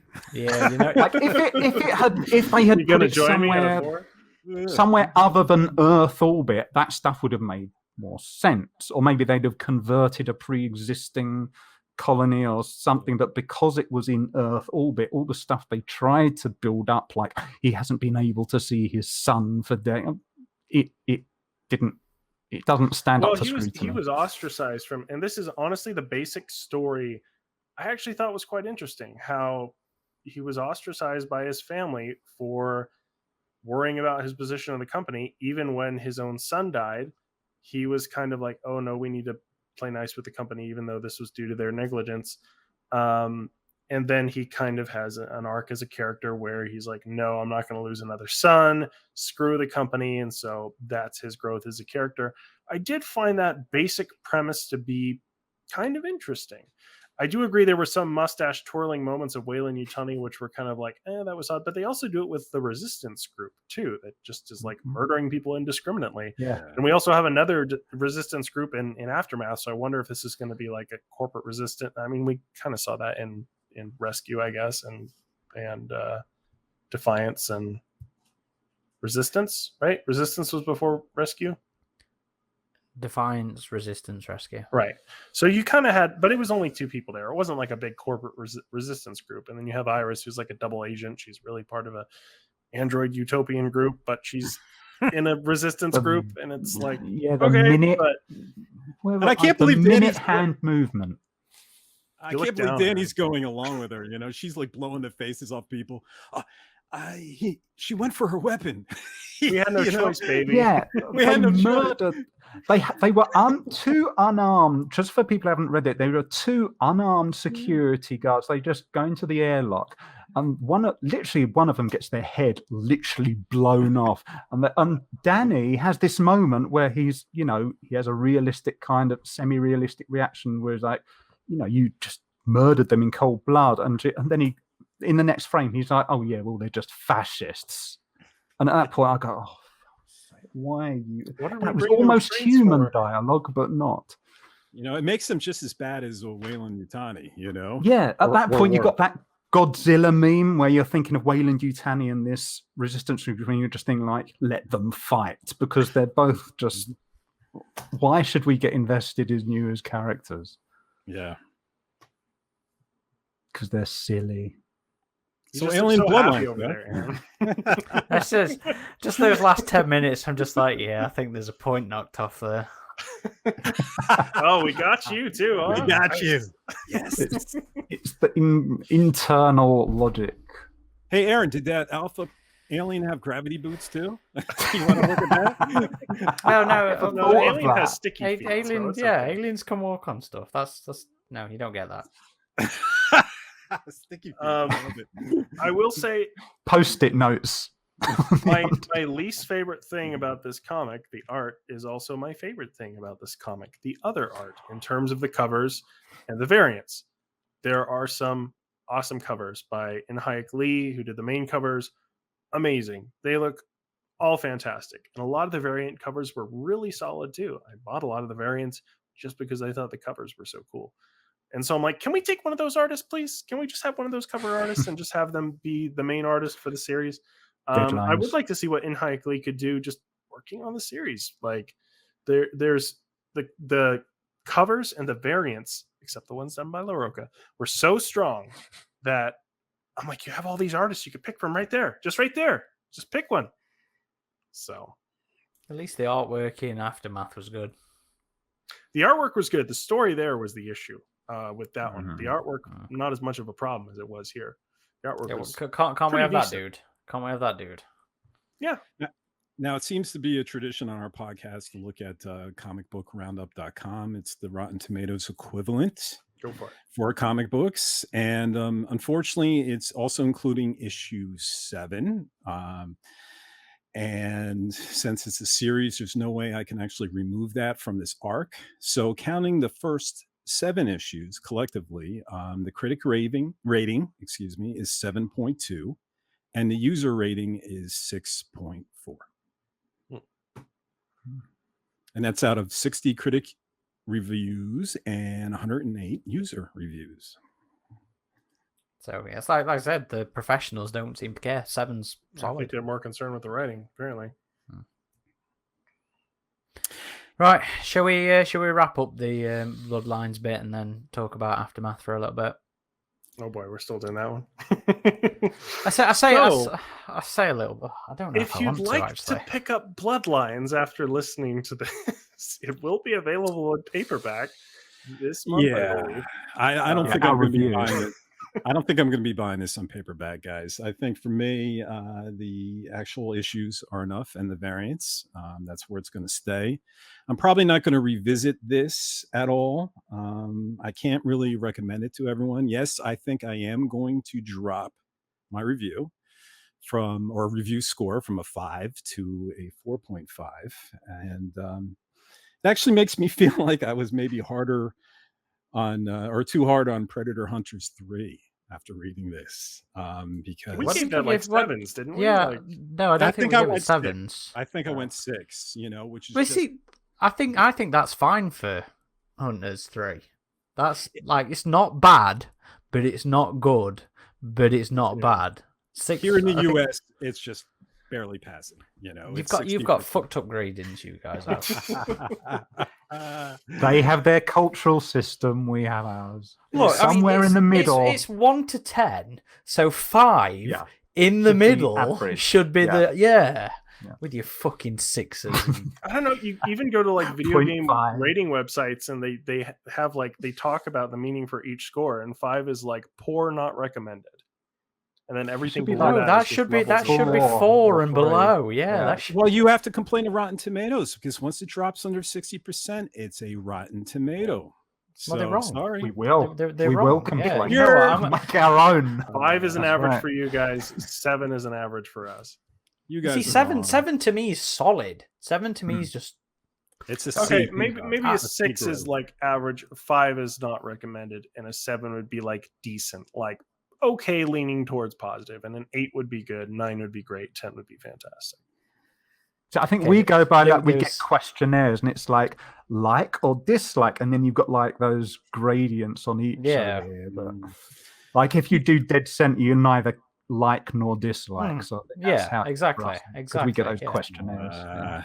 You guys are just upset you lost the Revolutionary War. That's all. I mean, my genetic memory doesn't really go that far back, to be honest. That's but- why we champion them as colonial marines. Very good.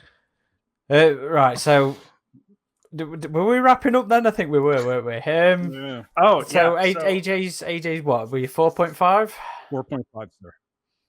You dropping her? I think I'm going to a 5. Yeah. Right, But- all right. There's bits in it I hate, bits in it I like. It's just smack bang in the middle for me.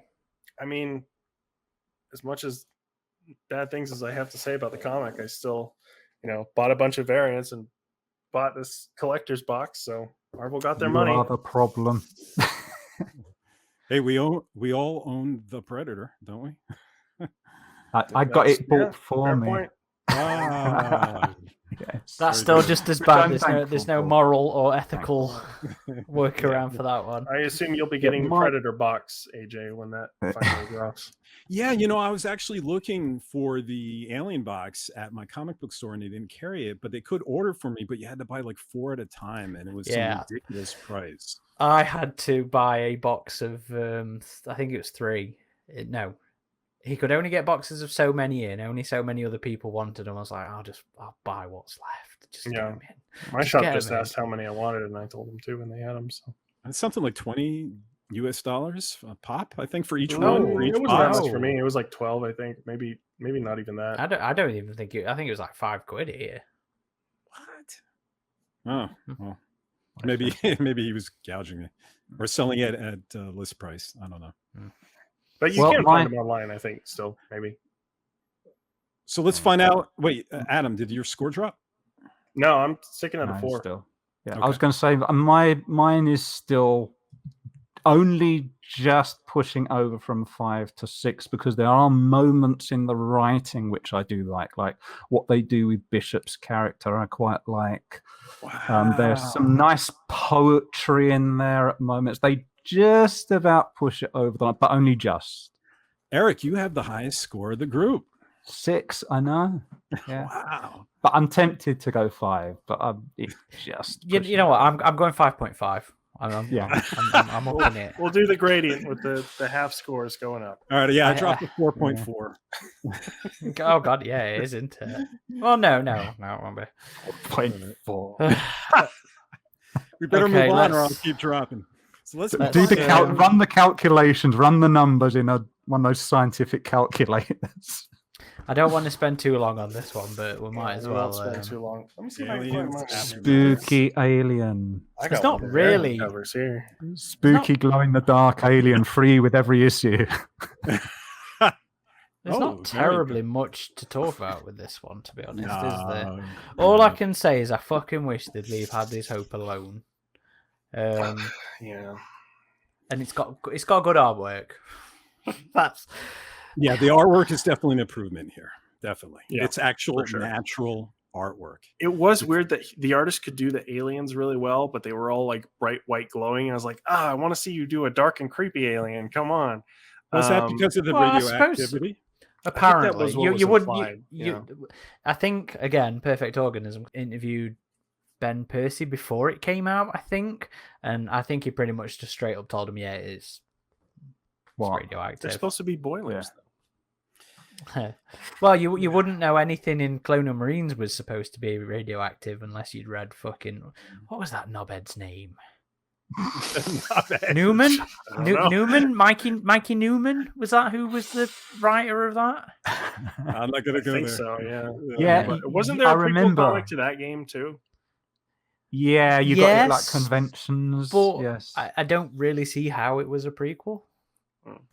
He was the guy where they did those sort of promotional shots on the video, and it came with Newman, and it said like "badass," and it thinks like little quotes out of. I aliens remember and- that. Gearbox was so Yeah, confident. and he with had this themselves pose back like, then. yeah.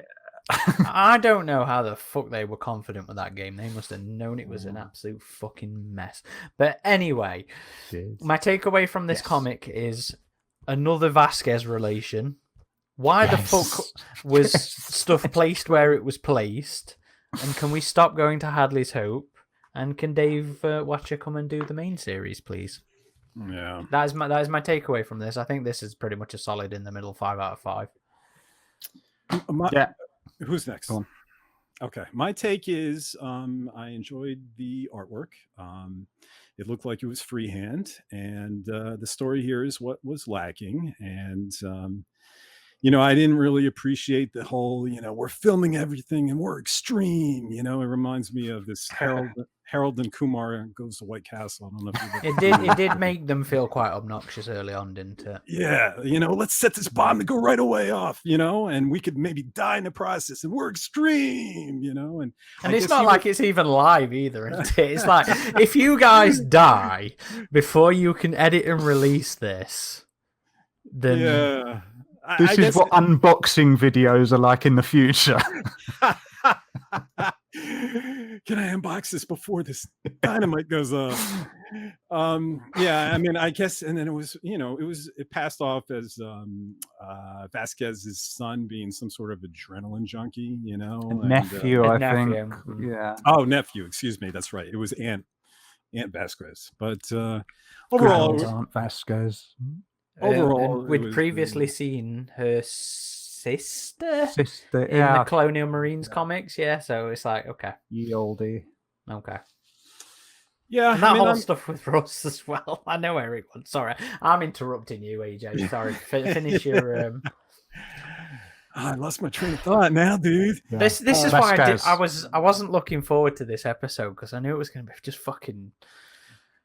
I hate coming on these things and being bummed out by what we're talking about because I like to like things and we can't lie. We have to be honest. Yeah. AJ, continue. Tell us how awesome it was.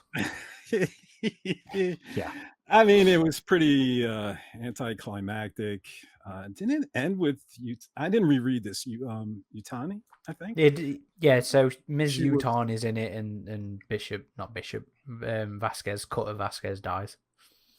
Yeah, everyone died, but there's still aliens that are living on Hadley's Hope, and it leaves it open-ended, and it was passable, I guess. I would give it a 5.2. I can't really recommend this comic for anyone. I don't think it really adds anything to the lore. The art's nice. It could pass some time. Is it worth the price? Probably not, but if you have the money to spend it, read it once, but I don't think it's ever going to be treasured by anyone, so 5 out of 10, I guess. So with this one, I thought it was okay. I thought it was pretty decent. The artwork was a big improvement, of course. But the thing is, with this being a one-shot, I expected it to be a little bit longer, and it had a problem that some of the Dark Horse one-shots had too, where they have me into it, and it ends super abruptly.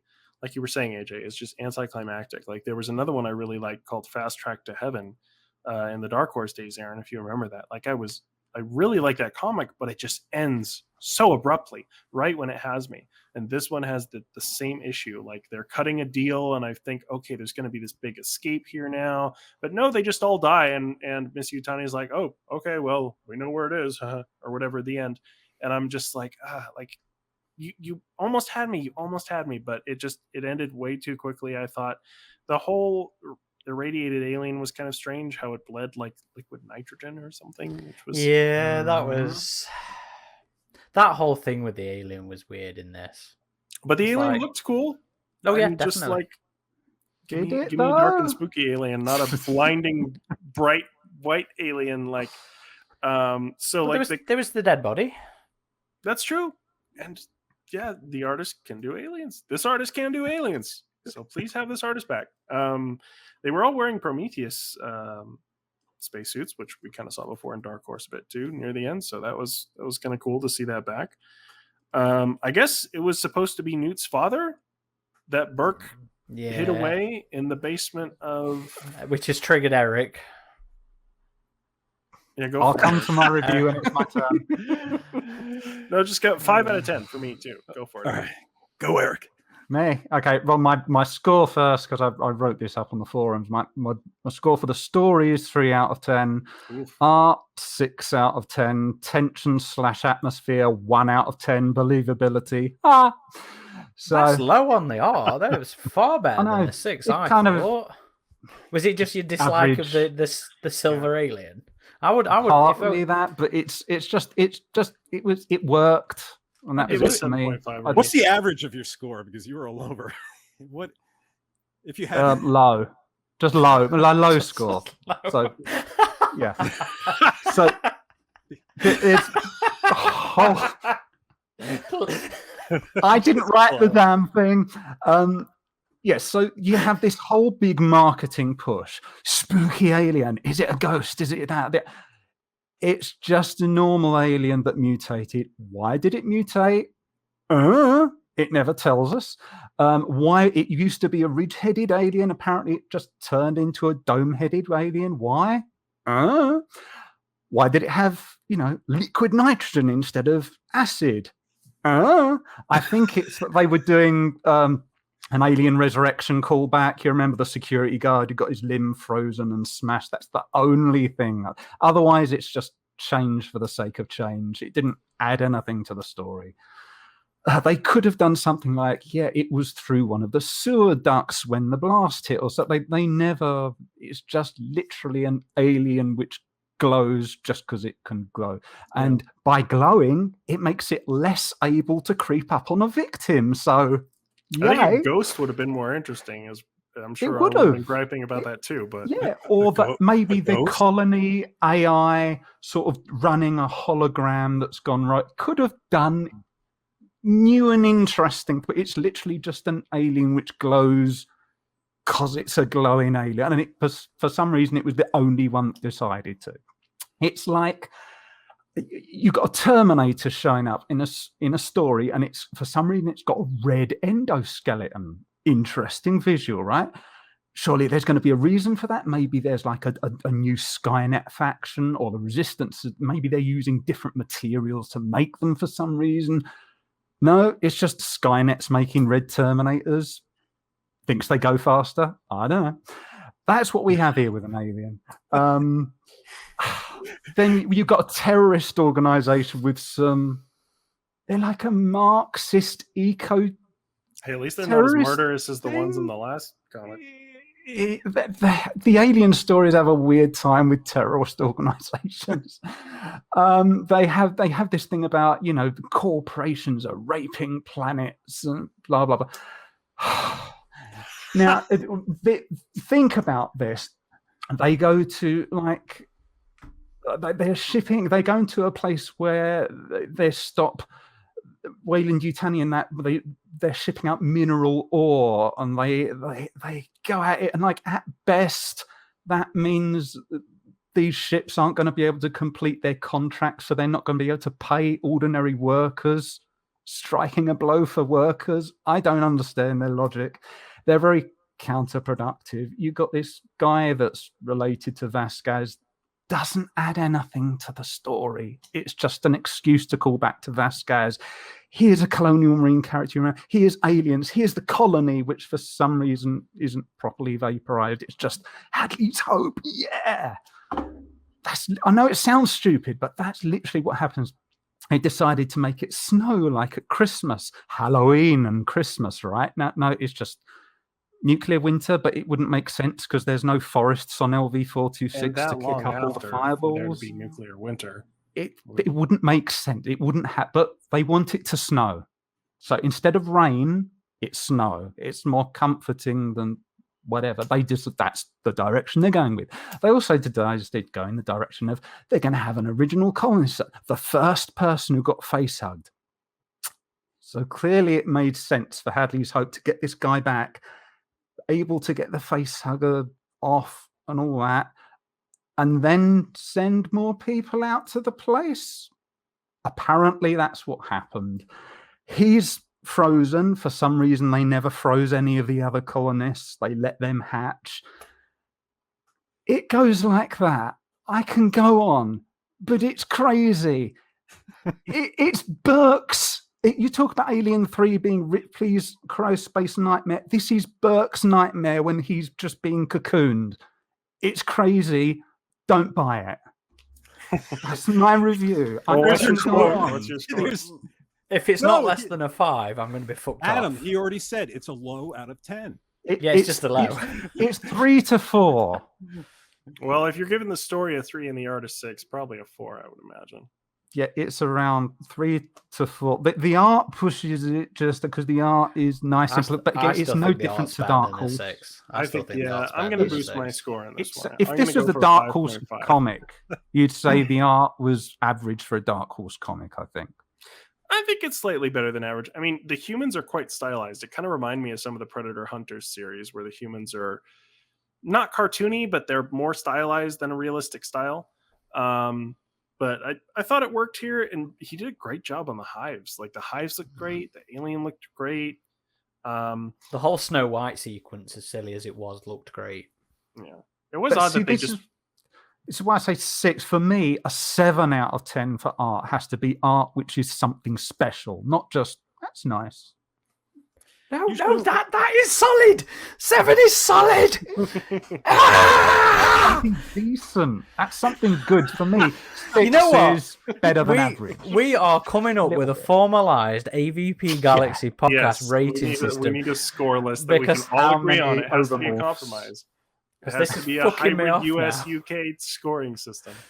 We'll award it like 1 drone and a chest burster. What does that? You have to consult the key at the end. I think most people are used to the Rotten Tomatoes type of scoring, but no, I enjoyed Eric's rant. You know, the only one who didn't enjoy it is writer Benjamin Percy. I bet he was hoping for Eric's internet to drop. Maybe Marvel was like, you got 32 pages, you know, so. Yeah, I mean, I'm not saying there are moments like you have a skeleton in colonial marine armor. It's nice, but it's just there. Vasquez's smart gun for no apparent reason is in the colony.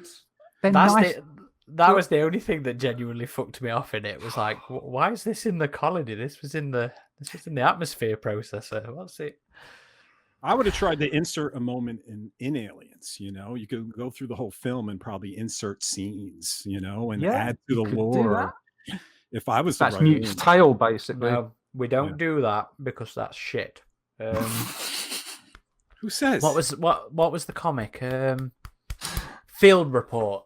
Field Report was something Dark Horse did. It wasn't even a one shot. It was in one of the Dark Horse Presents comics, and they did a little teeny weeny 5-6 page thing where it inserted a scene into Aliens that's acknowledged some of the retcons that they were doing in their Alien series.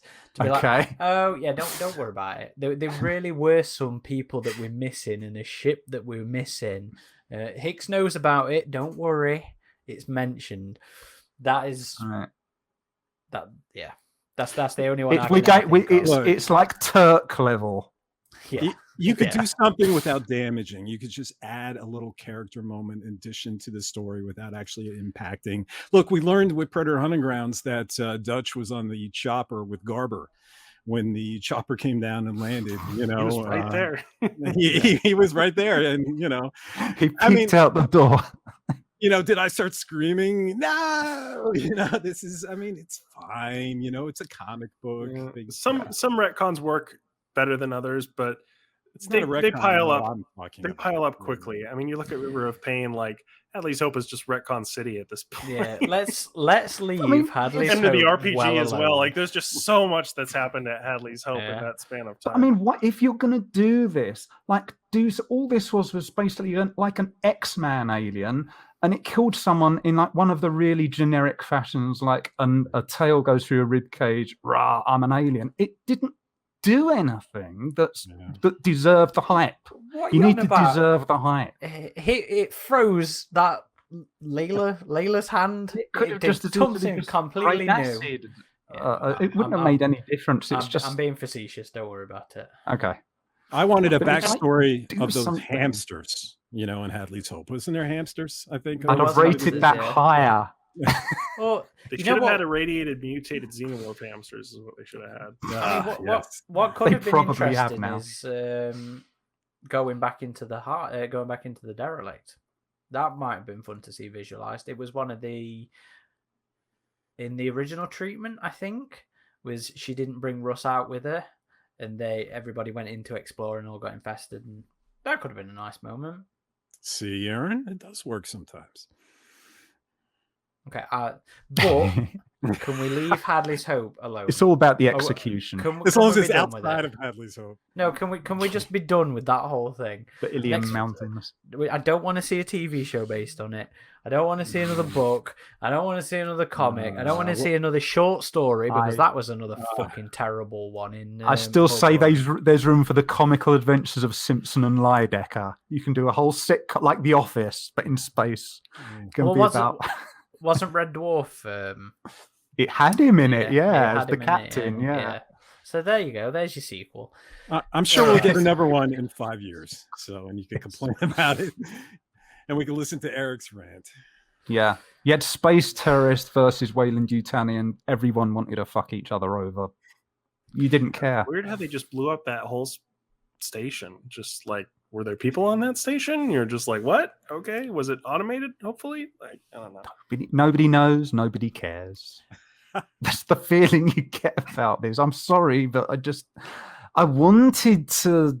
Surely, then there's something special. There's got to be a reason. They're going, nope. Are we done? Can we? We hope you enjoyed this podcast. One more thing. If you want to give Marvel more of your money, they actually did a pretty good job on their first omnibus. It is big. That's glossy. It is the second biggest book in my Aliens collection. I think the first still goes to that big Fire and Stone hardcover.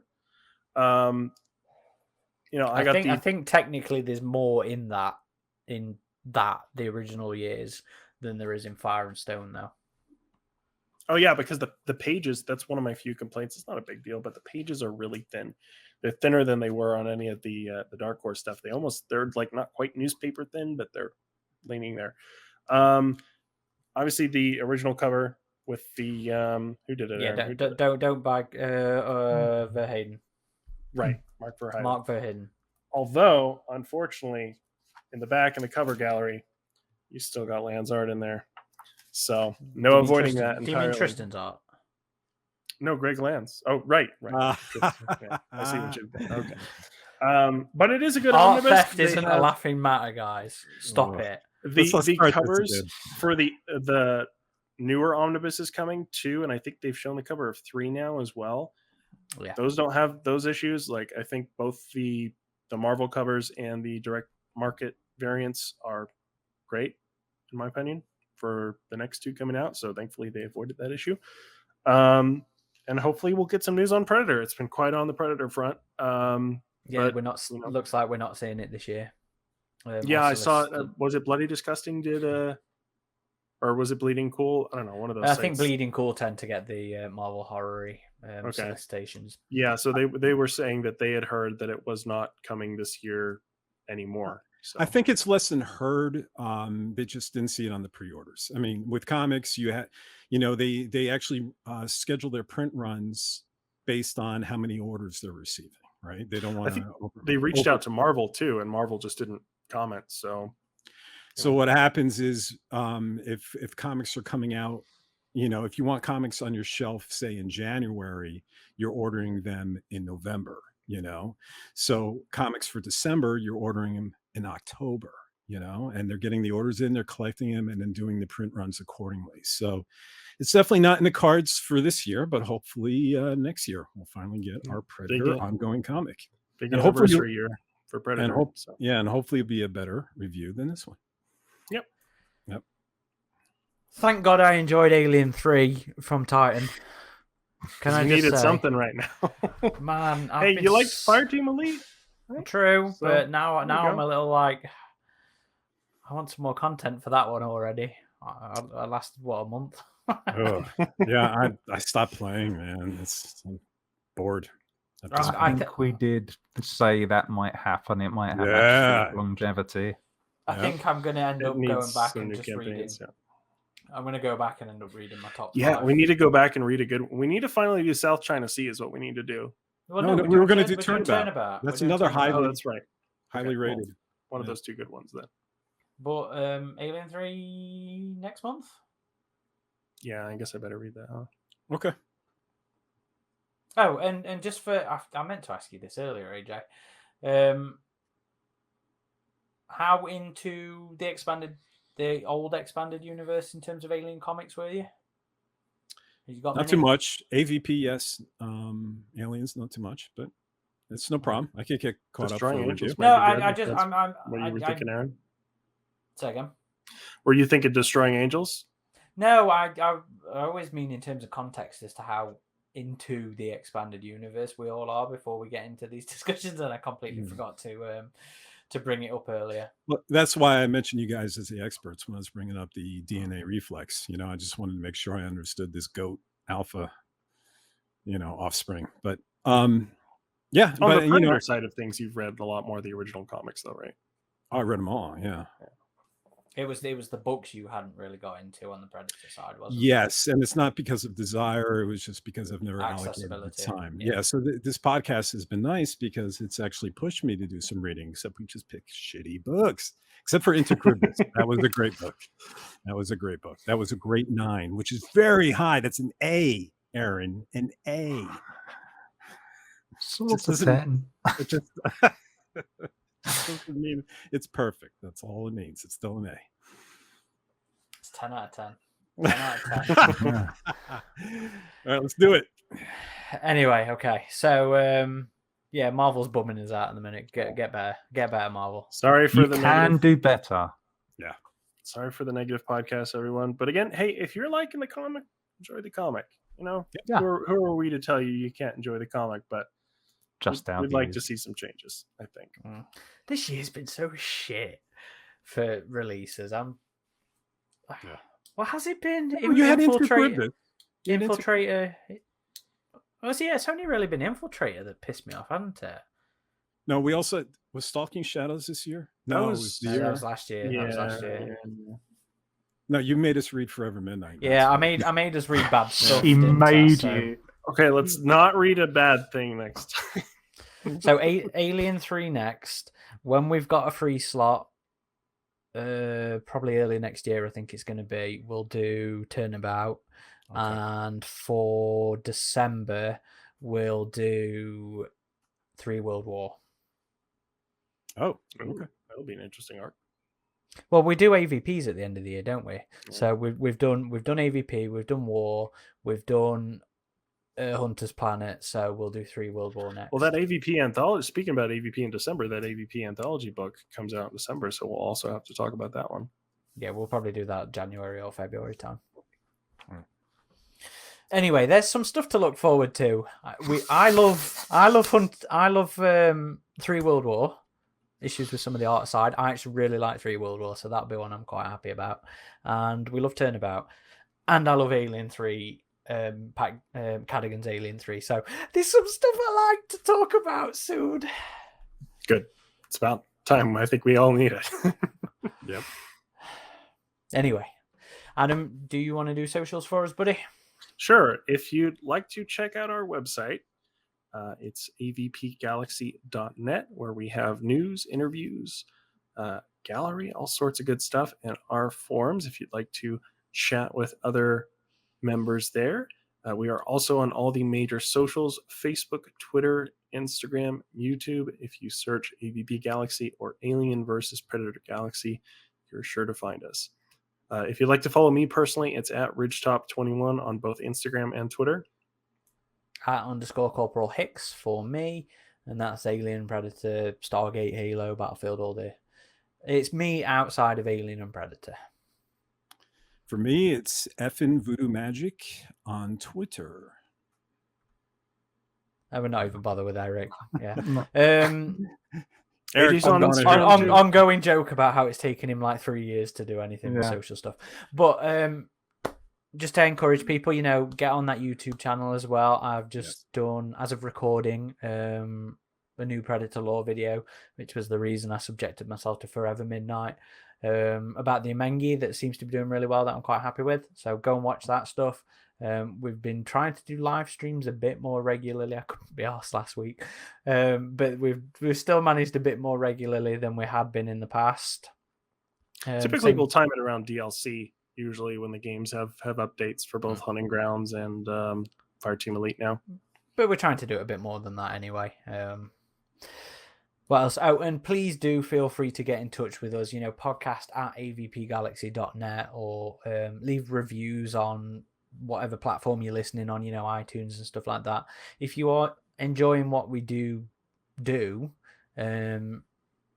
it helps us for people to leave reviews and leave comments and ratings and stuff like that. It's all to do with accessibility and viewability and algorithms and bullshit like that. So if you're watching on YouTube as well, give us a like, leave a comment, and make sure you subscribe to the channel. All that horrible crap that you have to sprout that helps people. Hey, at least we give our plugs at the end of the video, unlike a lot of others, right? We don't do our mid-video sponsors and all that, but who knows? Maybe someday we'll be sellouts if we get there.